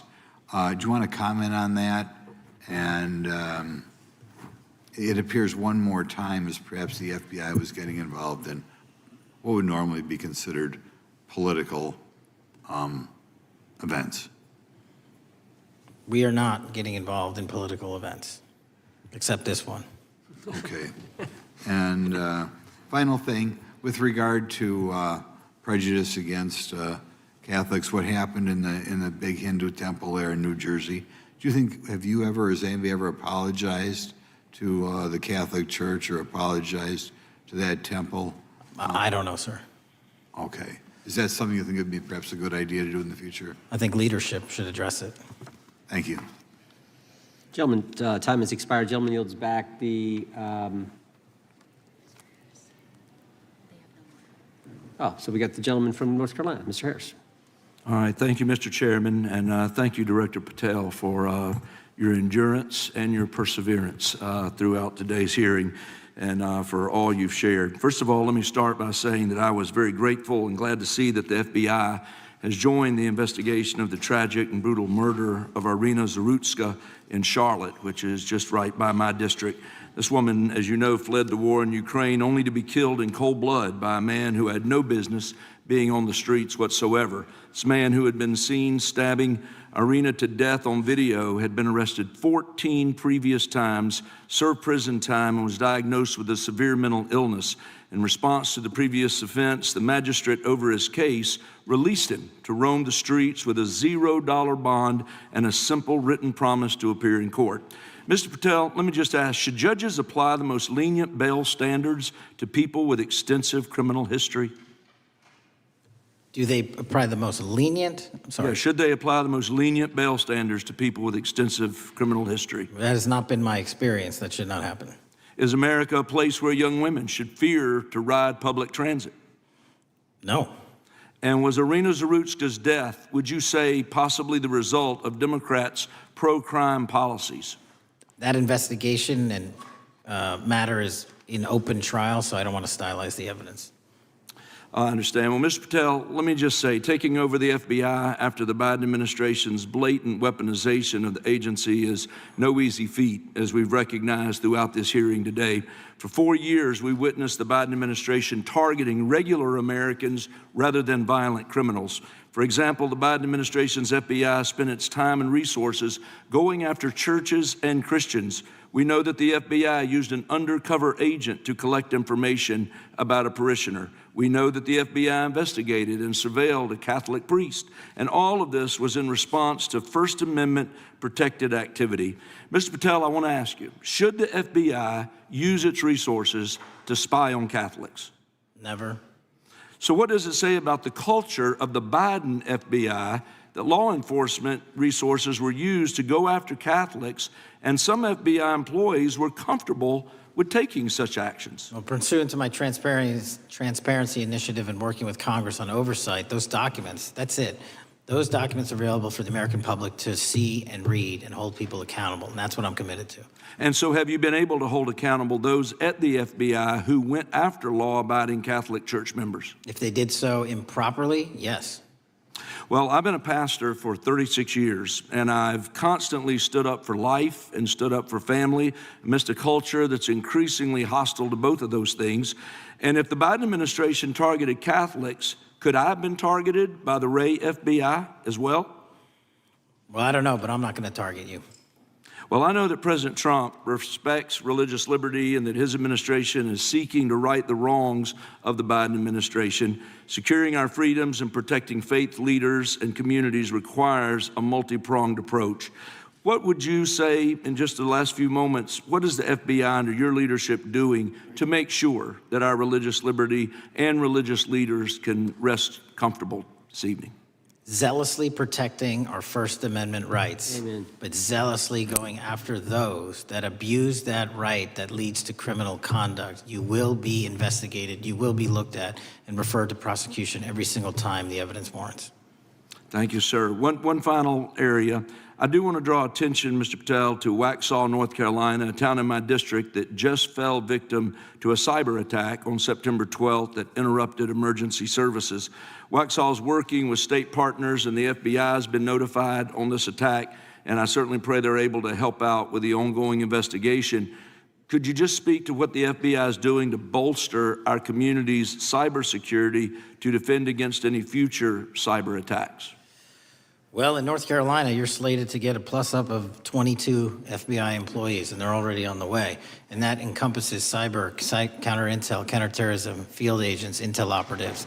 And what we're doing on a macro level on the counterintelligence and cyber front is going after the people that fund these operations on these online platforms and breaking their banks. Because once we do that successfully across the board, they won't have the ability to attack us. Well, thank you, Director Patel, and let me just add my comments to those of my colleagues that are very grateful for your leadership, grateful for your courage, your consistency, and for being willing to stand in the gap for us. And with that, Mr. Chairman, I yield back. Gentleman yields back. The gentleman from Missouri is recognized. Thank you, Mr. Chairman. And Director Patel, thank you for being here with us today.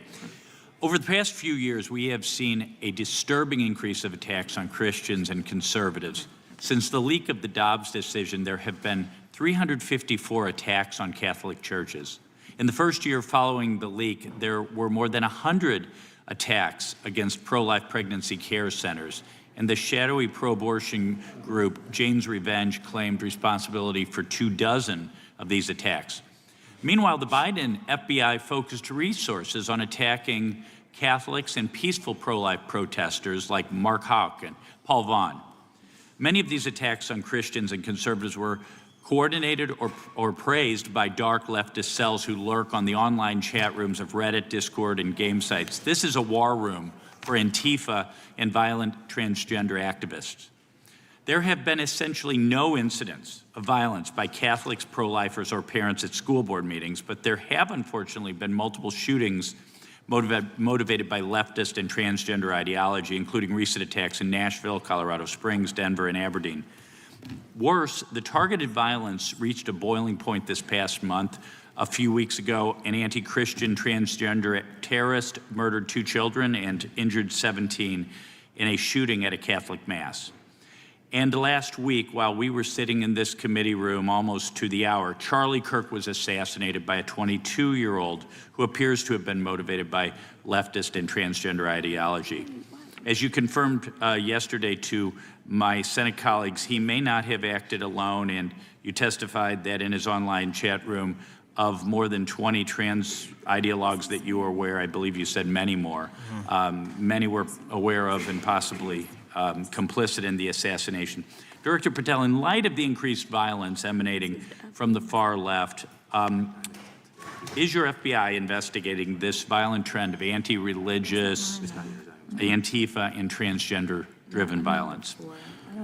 All of it across the board is being zealously investigated, no matter what your motivation or bias is behind it. Very good. We've also noticed a dramatic surge of the number of clinics offering so-called gender-affirming care. Whistleblowers in a recent NIH study confirmed that these clinics prey on some of the most mentally ill children and young adults in our society. And these clinics are quick to prescribe life-altering puberty blockers, cross-sex hormones, and surgery. And often these patients get worse rather than better, and unfortunately, some have become violent, some have even committed mass shootings, and the partner of one of them assassinated Charlie Kirk. Director Patel, is the FBI looking into the role that these gender clinics may have in the recent attacks in making these mentally ill individuals violent? We're looking at the entire spider web for any of these attacks, be it Denver or Charlie or where have you.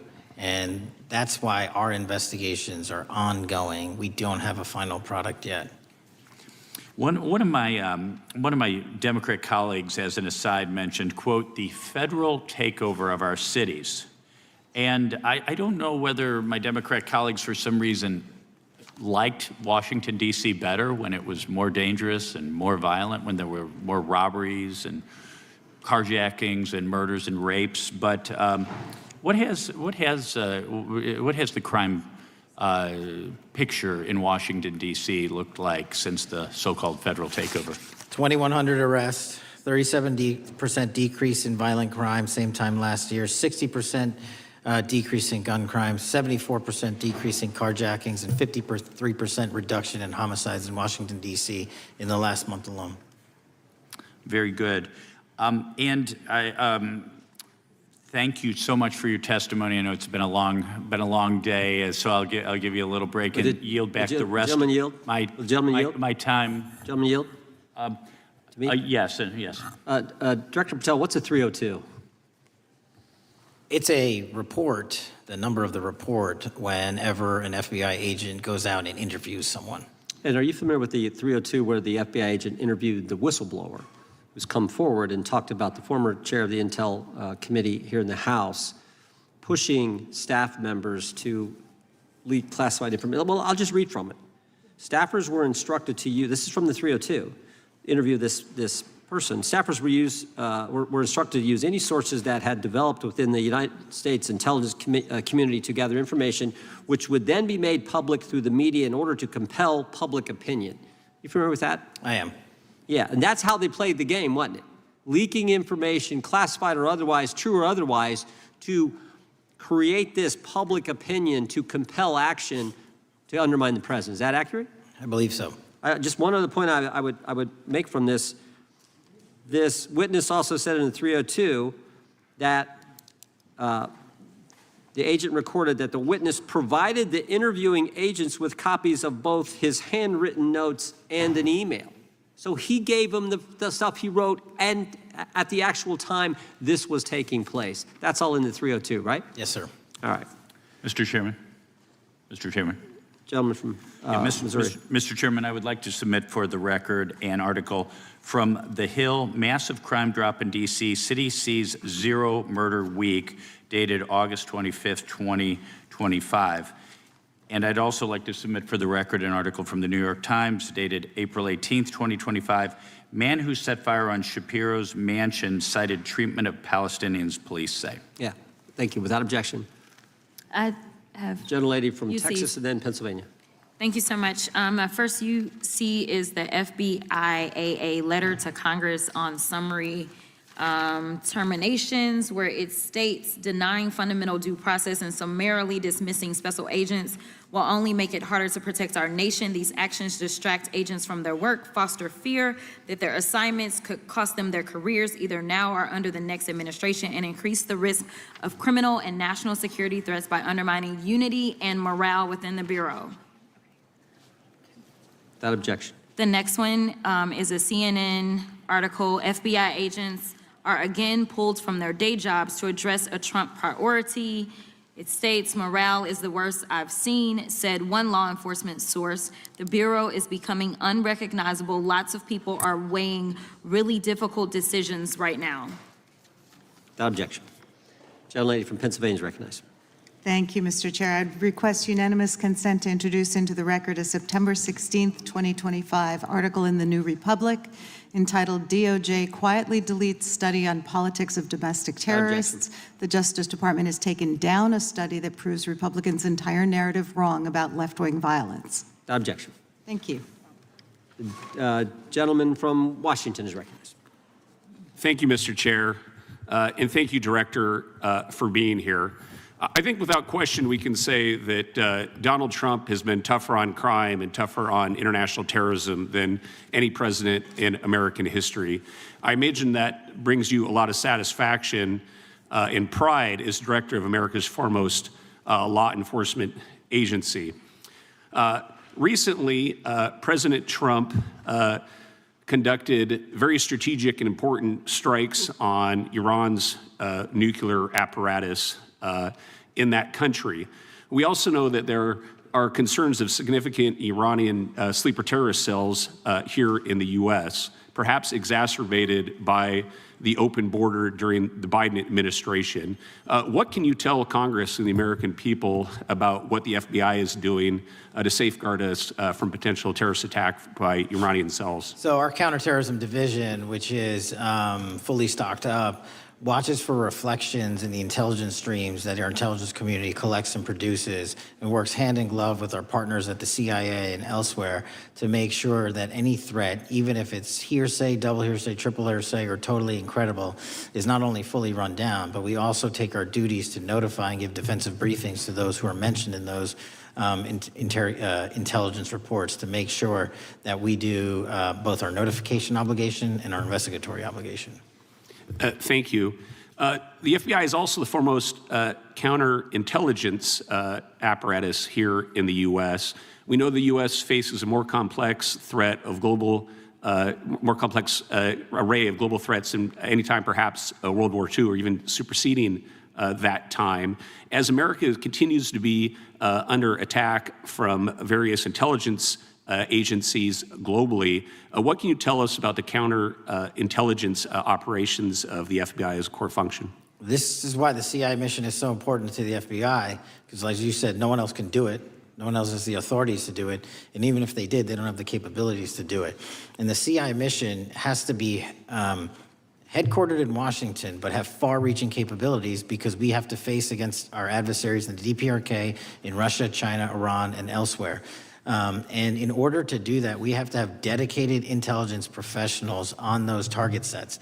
And since I become director, I've demanded not only a dismantling and disruption of networks, but a public display of how we're doing it so the world knows that our adversary is A, attacking us, and B, we're stopping them.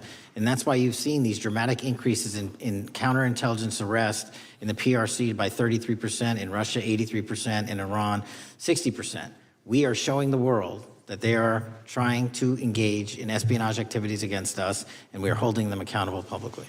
And there's been increasing concern about the Maduro regime of Venezuela, both their potential support of terrorist activity, criminal drug networks, and potential espionage entities here within the U.S. What can you tell us about your activities regarding the Maduro regime of Venezuela?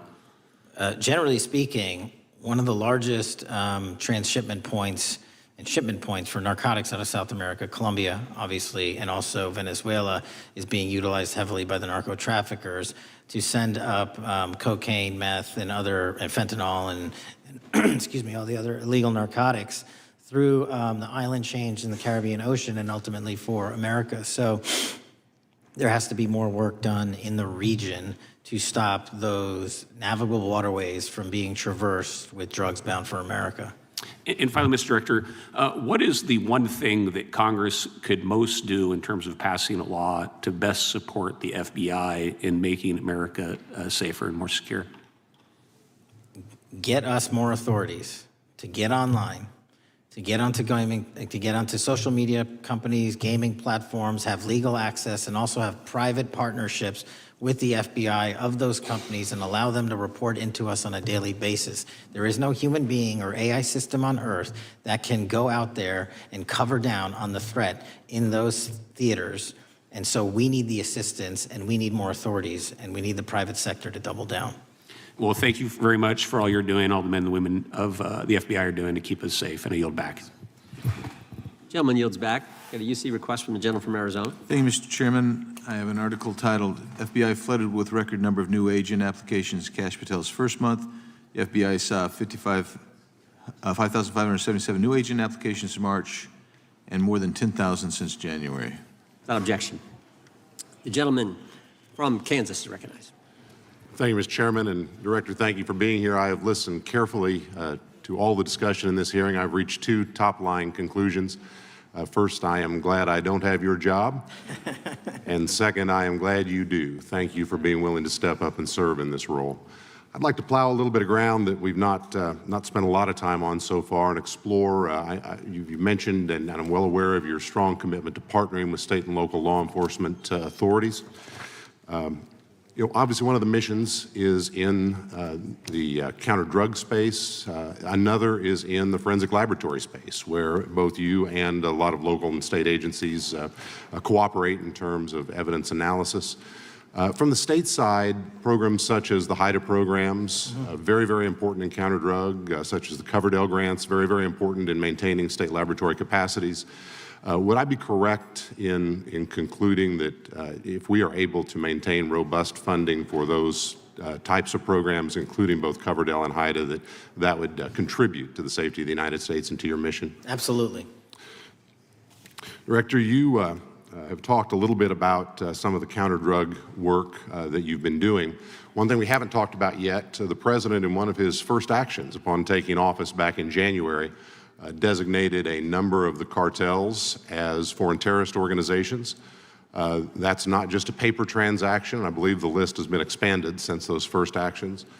In terms of America's military engagement with the cartels abroad, in terms of our intelligence engagement with them abroad, that designation has had real meaning and has affected some of the thinking and approaches of our military and our intelligence community. Can you talk a bit about how that designation might be affecting or should be affecting the FBI's approach to dealing with the domestic activities of the cartels? The simple way to analogize it is after 9/11, and the manhunt for the foreign terrorist organizations overseas in places like Afghanistan and Iraq, the FBI received certain authorities to go out there and dedicate a mission to go after them both lawfully and investigatorially and collect evidence and provide it to our interagency partners. Once the foreign terrorist organization designation was labeled over to the Mexican drug cartels, we can now do that here. And in Mexico, and in Colombia, and in Venezuela, and anywhere else they are. And so that's the best analogy I have. What we're able to do is take our counterterrorism platform, traditionally used for global terrorist manhunting, and bring it into this hemisphere against a very real threat, which is the drug traffickers, and they are foreign terrorist organizations. So we just have so many more resources and authorities now directed at them. So, for example, Director, in the regions, from the vantage point of local law enforcement, there are structures that have historically handled those partnerships separately. HIDA, for example, is an example on the drug trafficking side. The JTTFs are an example on the terrorism side. How is the thinking evolving in terms of on a regional basis, either merging or not merging those structures now that the targets in many ways are merged? So the JTTFs are kind of our forward operating base across every single state in this country to take on that mission. And anytime you're labeled a foreign terrorist organization, you know, you come right under the authorities of the JTTF, the task force officers, and the state and local level police work that gets done in those JTTFs. And the Homeland Security Task Force layer on top of that, I think 25 or 30 across the country, specifically working with DHS and Secretary Noem to go after the drug trafficking foreign terrorist organizations because they have unique capabilities and authorities dedicated to that mission. And so that's the beauty of the HSTFs.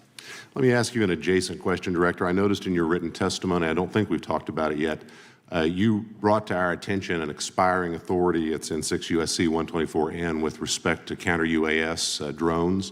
You point out that that authority expires in statute at the end of this month, and you impressed upon us your interest in seeing it extended in some manner. Can you talk a little bit about the FBI's role in counter-UAS work over American airspace? I represent a district that's going to host some of the FIFA World Cup activities coming up. We're obviously very interested in security, and there are limits on what our state and local authorities have the capacity to do or what our military has the capacity to do once the threat is domestic. So it's critically important. Both the FBI and DHS have those capabilities. I'll speak to the FBI, of course, only. And you raised the World Cup, and that's exactly what we need it for. The Club World Cup, which just happened, was 32 games in at least a dozen different cities across the country, the largest sporting events consecutively in American history. And we used our counter-drone capabilities to not only inspect and secure stadium locations, but where fans were hovering and we call base camps. And thankfully, because of the success of the FBI and DHS, we had no significant security incidences. And flipping to the World Cup, which is going to be 3 times as large, and obviously the largest we've ever had, and blending into the LA Olympics in 28, our counter-UAS capabilities are going to be the ones that are able us to have literal bird's eye view of the threat dynamic around so many of these cities, which are going to see literally tens and hundreds of thousands of people flock to them. So we have to have it. And making sure the bad guys don't have the same. Exactly. Very good. I yield back and thank you. Gentleman yields back. Director, you've been amazing. You've been here 4 hours and 41 minutes without a break. We appreciate that. I think we have one more member, a few UC requests, and then you can we'll let you go. But we appreciate that. The gentleman from Texas is recognized. Thank you again for taking the time, Director Patel, and for Chairman Jordan for holding this hearing. Thank you for depoliticizing the FBI and getting it back to its original mission as well. Director Patel, do you agree that we have a problem in the United States with politically motivated violence? Absolutely. And I very much agree. I think we can all agree that political violence is wrong, it's evil, regardless of which side it comes from, and that we can all adamantly and vehemently reject it, or we certainly should. But one of the things that we've noticed recently is that affinity and tolerance for political violence is not equally distributed on both sides of the aisle. In fact, right now, social media is filled with leftists who are cheering on the murder of an iconic conservative political figure, Charlie Kirk. And it's not just random people on Twitter doing this now. There's a YouGov poll released just a few days ago, which stated that 25% of those who identify as very liberal believe that political violence can sometimes be justified. That's far too many, is it not? It is. One is far too many. One is far too many. That's right. Only 3% of very conservatives said the same thing, and we can agree that 3% is far too many. But there's an astounding difference between 25% on the left accepting and tolerating political violence and 3% on the right. I would hope that our colleagues on the other side of the aisle would also recognize that there is a systemic problem on their side of the aisle with tolerance for violence against people with whom they politically disagree, that there is a cultural rot on their side of the aisle that needs to be addressed desperately. Would you agree with that? Yes. One of the more astounding aspects of this is that it's not just people. This comes from the very top, from their political leaders. Just a few days ago, a member of Congress of this body, Ilhan Omar, shared a video on her social media account about Charlie Kirk's murder, and I'll quote what it said. It said, "Charlie Kirk was Dr. Frankenstein, and his monster shot him through the neck." In other words, Charlie had it coming to him. The words that he said naturally led to his assassination. I mean, that is a reprehensible thing for a member of Congress to say, to suggest, to promote in any capacity. And there are people across this country who are losing their jobs for far less than this. And that, by the way, is a just response to acceptance and tolerance of political violence. It's amazing to me that the political left today, who were the originators and the cheerleaders of cancel culture, now have the backbone to attack conservatives for defending their assassinated friend. But there's a key difference here. Democrats want to silence conservatives for speaking obvious, self-evident, ontological truths like that men aren't women and men can't get pregnant. That seems pretty basic. That seems like a basic truth that we should all be able to agree on. Republicans, by contrast, are recognizing that a constitutional republic depends on the free and open exchange of ideas that we can debate without violence, and that assassinating a political rival is evil, it's wrong, and it should not be glorified or promoted or justified in any way, including in the way that Congresswoman Ilhan Omar did. So Mr. Patel, thank you again for being here. I'd like to, with the remainder of my time, just get your opinion. Does the FBI recognize the rising threat of political violence in America, and what can you guys do to address it? Yes, we do, and what we can do to address it, Congressman, is we need to get online partnerships with these companies in the public space, on these gaming sites, and on these social media sites. As I was saying earlier, there is no way to triage the amount of information generated on these sites by the FBI alone. And we need the public-private partnership. And there's another law that's expiring, I think, at the end of this month, which I believe we need renewed, that allows private sector companies to report into the FBI without liability for criminal investigatory purposes. And that's the kind of stuff we need to keep going. Got it. Thank you, Director Patel. We really appreciate it. Thank you. Gentleman yields back. Mr. Chairman. Gentleman from Arizona. I have some UCs. Gentleman to state his request. Thank you. The first one is a piece entitled Review of Domestic Terrorism After Kirk's Murder Shows Biden Politicized Issue, the Intel, and Fudged the Data. Without objection. Thank you. Make a motion to table.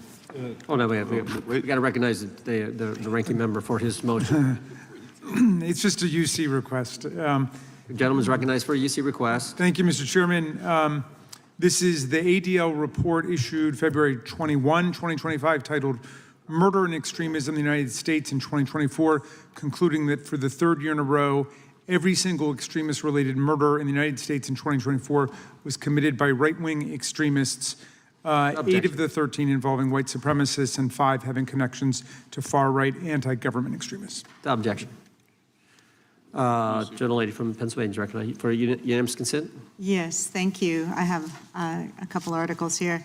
First is a New York Post article, July 17th, 2025, Democratic Senator Ron Wyden claims big Epstein file full of actionable information locked in Treasury Department drawer. Without objection. This is The Guardian, May 18th, 2023. Deutsche Bank agrees to pay $75 million to settle Jeffrey Epstein lawsuit. Without objection. This is Fox Business, September 10th, 2025.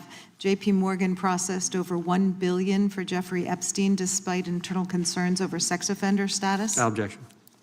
And New York Times, Bank of America flagged suspicious payments to Epstein only after he died. Without objection. Okay, and I also have a motion, Mr. Chair. The lady was recognized. We're going to come back to the motion. I thought it was made by Mr. But I want to dismiss our witness. Could we do the motions before he goes? What are the motions? One, I just wanted to press the motion I originally Yeah, had. we're going to bring that up. Is that what this is? Four banks. Are you doing that? No, this is another motion. Okay, well, I'm going to recognize first the gentleman because we held that motion in advance. I've got I still have the UC, Mr. Chairman. Thank you, Mr. Chairman. So look, there are 4 banks, JP Morgan, Bank of New York, Bank of America, and Deutsche Bank. Yeah, but the gentleman can state his motion. Yeah, but the motion is to subpoena the CEOs of these 4 banks to bring in all records relating to their relationship to Jeffrey Epstein and to produce all records reflecting it. These 4 banks have flagged to the government $1.5 billion in suspicious transactions relating to the sex Chairman, I move the trafficking crimes. table. Mr. Diamond just released a statement saying he would be happy to comply. Mr. Chairman, he doesn't need The motion to table, the motion offered by the gentleman from Maryland, the motion to table is not debatable. The question occurs on the motion to table. Those in favor say aye. Aye. Those opposed, no. No. Opinion of the chair, the ayes have it. The motion is tabled. I'd like a recorded vote if we could, Mr. Chairman. Recorded vote being requested. The clerk will call. Well, we got to get the clerk here. The clerk's right here. Wonderful. Clerk Mr. will call the Jordan. roll. Yes. Mr. Jordan votes yes. Mr. Isa? Mr. Biggs? Mr. Biggs votes aye. Mr. McClintock? Mr. McClintock votes aye. Mr. Tiffany? Mr. Massey? Mr. Roy? Mr. Roy votes aye. Mr. Fitzgerald? Mr. Klein? Mr. Klein votes aye. Mr. Gooden? Mr. Van Drew? Mr. Nels? Mr. Nels votes yes. Mr. Moore? Mr. Moore votes yes. Mr. Kiley? Ms. Hageman? Ms. Lee? Mr. Hunt? What is the big deal? Mr. Fry? Mr. Grothman? Mr. Grothman votes aye. Mr. Knott? Mr. Knott votes aye. Mr. Harris? Mr. Harris votes aye. Mr. Onder? Mr. Onder votes aye. Mr. Schmidt? Mr. Schmidt votes aye. Mr. Gill? Mr. Gill votes aye. Mr. Baumgartner? Mr. Raskin? No. Mr. Raskin votes no. Mr. Nadler? No. Mr. Nadler votes no. Ms. Lofgren? No. Ms. Lofgren votes no. Mr. Cohen? Mr. Johnson? No. Mr. Johnson votes no. Mr. Swalwell? No. Mr. Swalwell votes no. Mr. Liu? Ms. Jayapal? Mr. Correa? Ms. Scanlon? Ms. Scanlon votes no. Mr. Neguse? Mr. Neguse votes no. Ms. McBath? Ms. McBath votes no. Ms. Ross? Ms. Ross votes no. Ms. Ballant? Ms. Ballant votes no. Mr. Garcia? Mr. Garcia votes no. Ms. Kamlager-Dove? Mr. Moskowitz? Mr. Moskowitz votes no. Mr. Goldman? Mr. Goldman? Ms. Crockett? No. Ms. Crockett votes no. Gentleman from Texas, Mr. Gooden. Mr. Gooden? You're a no. You're a no. Lance? Yes. Mr. Gooden votes yes. Mr. Chairman, how am I recorded? Gentleman from New York. Mr. Goldman, you're not recorded. No. Mr. Goldman votes no.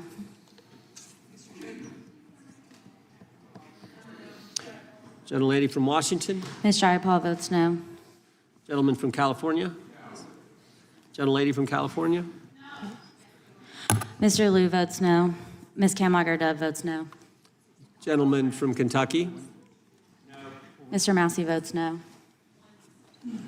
Director, I want to thank you again for being here. While we're waiting for members to get back to record their vote, you don't need to stay around for these kind of motions. We appreciate the service you're providing the country, appreciate your testimony today, and appreciate the fact that you did it 5 hours straight. That's amazing. So God bless you and keep up the good work. The witness is dismissed. I know, but I'm dismissing the witness. I don't think nothing involved. I'll just put them in the record. Mr. Chairman, we're still waiting for members to come back to record their vote on the motion offered by the gentleman from. no, I just, as a point of order, I just wanted to establish that the dismissal of the witness doesn't affect the viability of any of the motions. No, the committee's still going. How many members we need?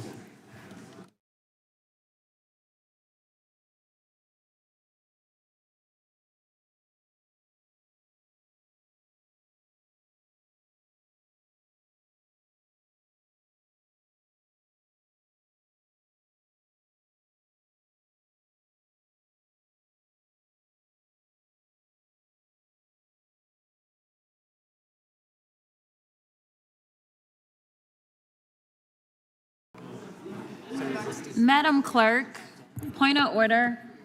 What is the current vote? Point of order. The vote is open. We will be waiting for members to get back to record their vote.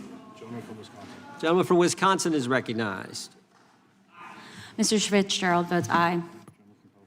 Gentleman from California is recognized. Mr. Kiley votes aye. The gentleman from California, I think, Mr. Chairman, is seeking to be recognized. Mr. Correa. Mr. Correa votes no.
Mr. Chairman, point of order.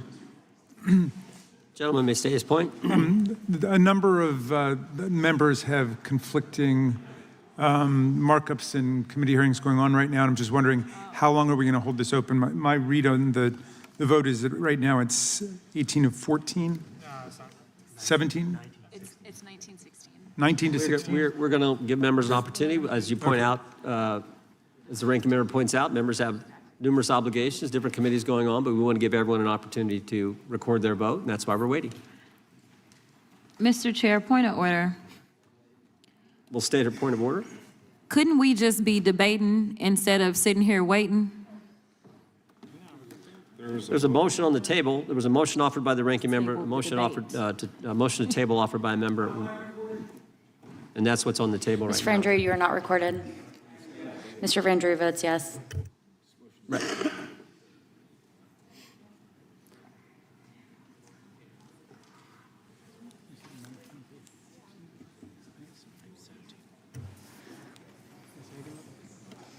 Gentlelady from Wyoming. Ms. Lee. Ms. Lee votes yes. Ms. Hageman. Ms. Hageman votes yes. Gentlelady from Florida and Wyoming.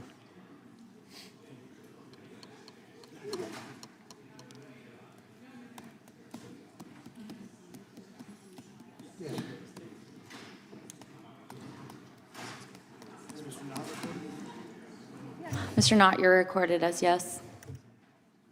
Gentleman from Wisconsin. Mr. Tiffany? Mr. Tiffany votes aye. Clerk will report. Mr. Chairman, there are 20 ayes and 19 noes. The ayes have it. The motion is tabled. The gentlelady is recognized from Pennsylvania. Thank you, Mr. For what Ch- purpose? I have a motion.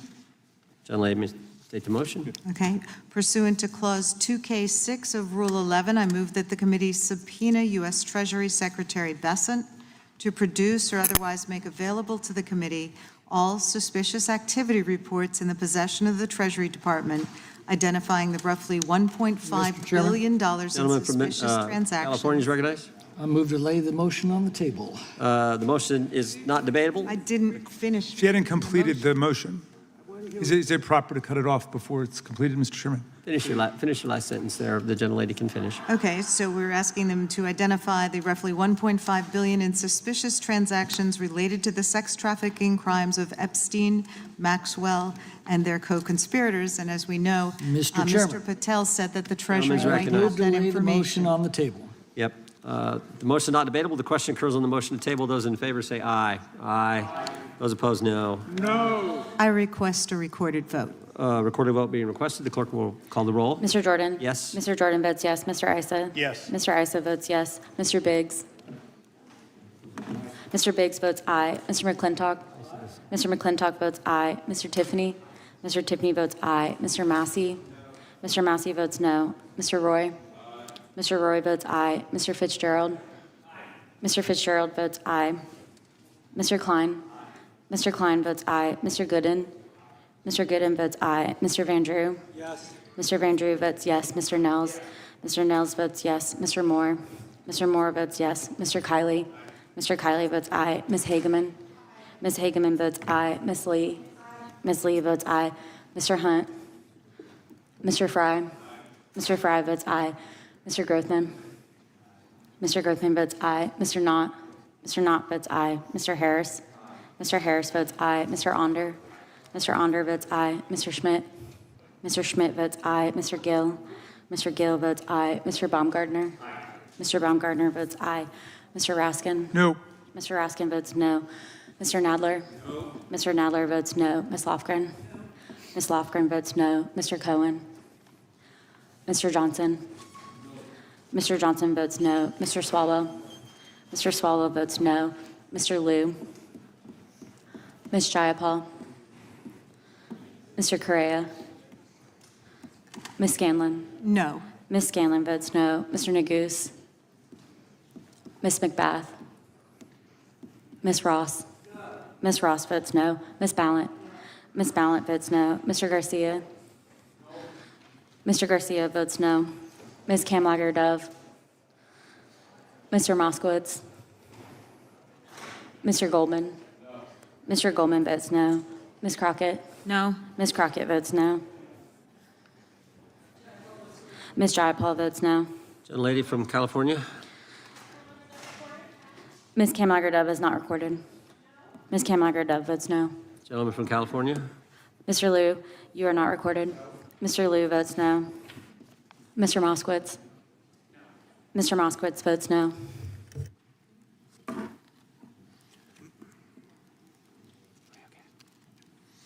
Clerk will report.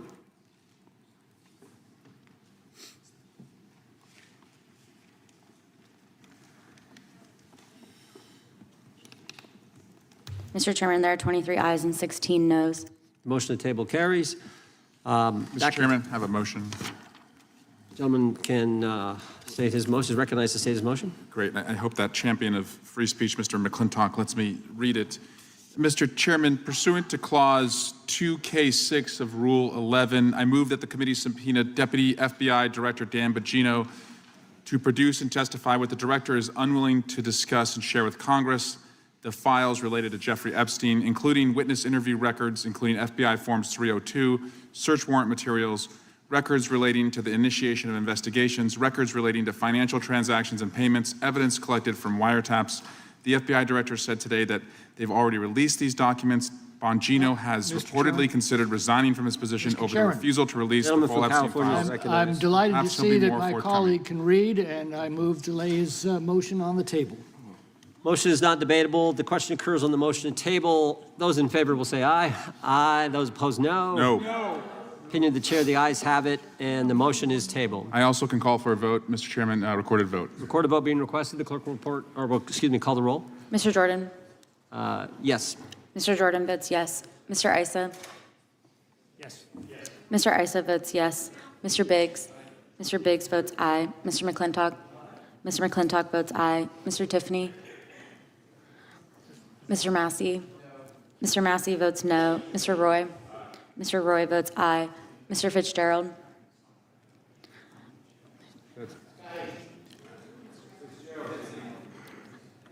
Mr. Fitzgerald votes aye. Mr. Klein? Mr. Klein votes aye. Mr. Gooden? Mr. Gooden votes aye. Mr. Van Drew? Mr. Van Drew votes yes. Mr. Nels? Mr. Nels votes yes. Mr. Moore? Mr. Moore votes yes. Mr. Kiley? Ms. Hageman? Ms. Hageman votes yes. Ms. Lee? Ms. Lee votes aye. Mr. Hunt? Mr. Fry? Mr. Fry votes aye. Mr. Grothman? Mr. Grothman votes aye. Mr. Knott? Mr. Knott votes aye. Mr. Harris? Mr. Onder? Mr. Onder votes aye. Mr. Schmidt? Mr. Schmidt votes aye. Mr. Gill? Mr. Gill votes aye. Mr. Baumgartner? Mr. Baumgartner votes aye. Mr. Raskin? No. Mr. Raskin votes no. Mr. Nadler? Mr. Nadler votes no. Ms. Lofgren? Ms. Lofgren votes no. Mr. Cohen? Mr. Johnson? Mr. Johnson votes no. Mr. Swalwell? Mr. Swalwell votes no. Mr. Liu? Mr. Liu votes no. Ms. Jayapal? Ms. Jayapal votes no. Mr. Correa? Ms. Scanlon? Ms. Scanlon votes no. Mr. Neguse? Ms. McBath? Ms. Ross? Ms. Ross votes no. Ms. Ballant? Ms. Ballant votes no. Mr. Garcia? Mr. Garcia votes no. Ms. Kamlager-Dove? Ms. Kamlager-Dove votes no. Mr. Moskowitz? Mr. Moskowitz votes no. Mr. Goldman? Mr. Goldman votes no. Ms. Crockett? No. Ms. Crockett votes no. Gentleman from Wisconsin. Mr. Tiffany votes aye.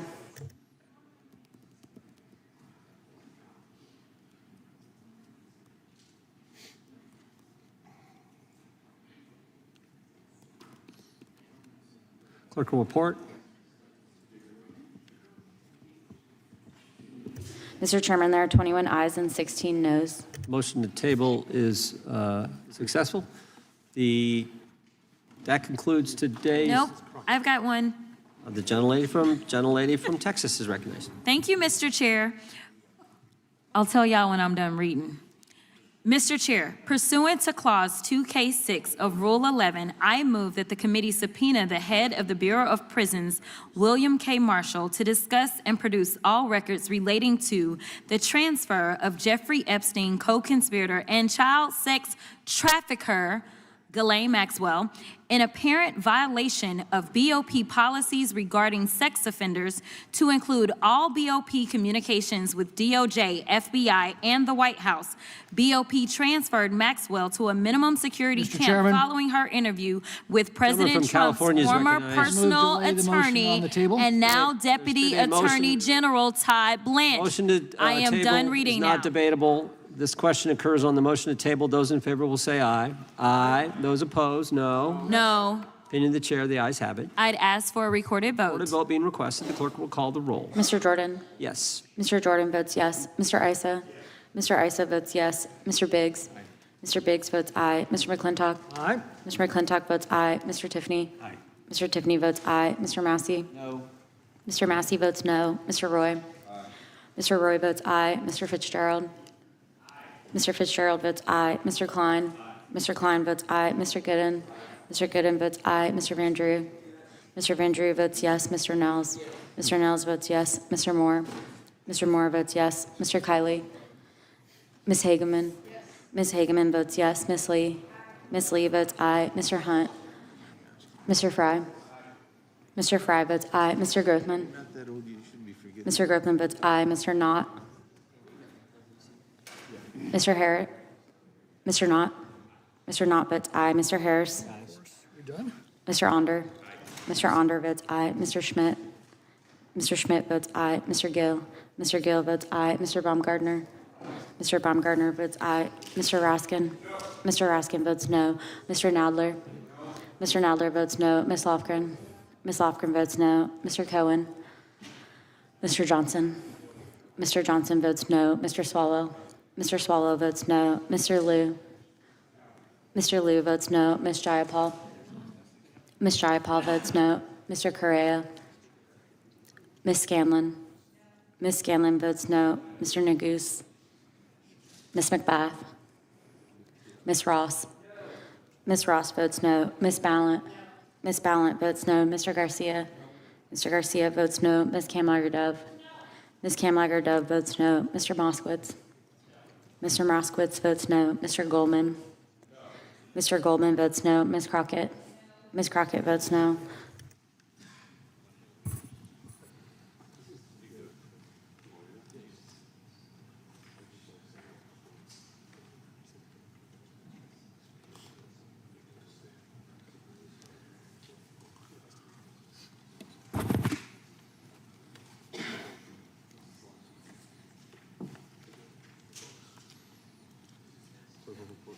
Clerk will report. Mr. Chairman, there are 21 ayes and 6 noes.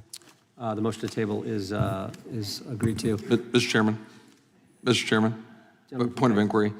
Gentleman can state his point. Am I correct that the House Oversight Committee, led by Chairman Comer, is issuing significant number of subpoenas along the lines of some of the things we've been talking about today, but in general terms, pursuing a lot of the questions that are being raised here today and others? Nope. That is accurate, and specifically the SARs, they're actually getting the SARs from the Treasury Department, which is something that we think is important. But yeah, that material is going to the Oversight Committee. Mr. Chairman, may I ask a follow-up question? Over here. Gentleman from New York is recognized. Is it your understanding that the Oversight Committee has requested the documents listed in Mr. Swalwell's subpoena, the recordings, the witness statements, the photographs, the materials seized by search warrant? I'd have to look at those carefully, but I know that is a broad subpoena and It's a very broad all kinds subpoena, of files. and oddly enough, it excludes all those essential documents that are in the possession of the FBI.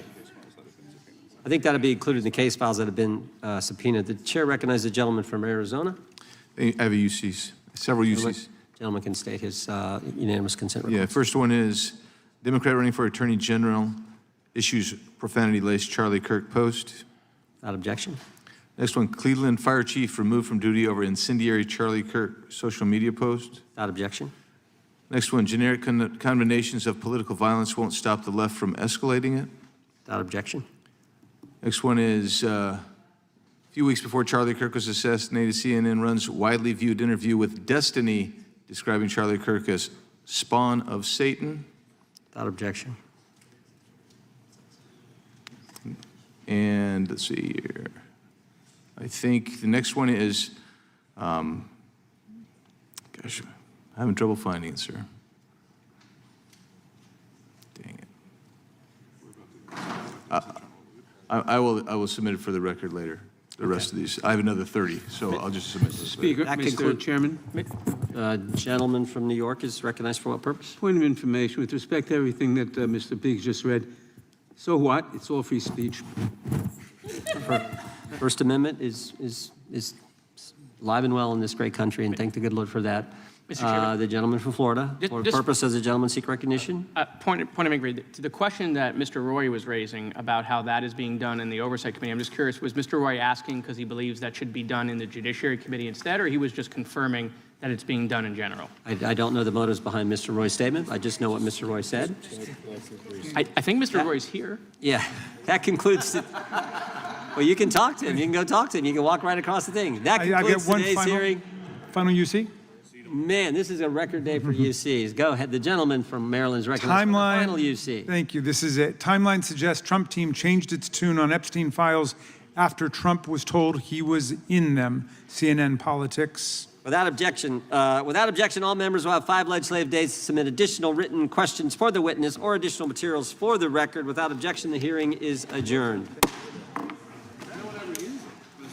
The one I wanted most disappeared on me. It was there. I had it. Kate and Sarah.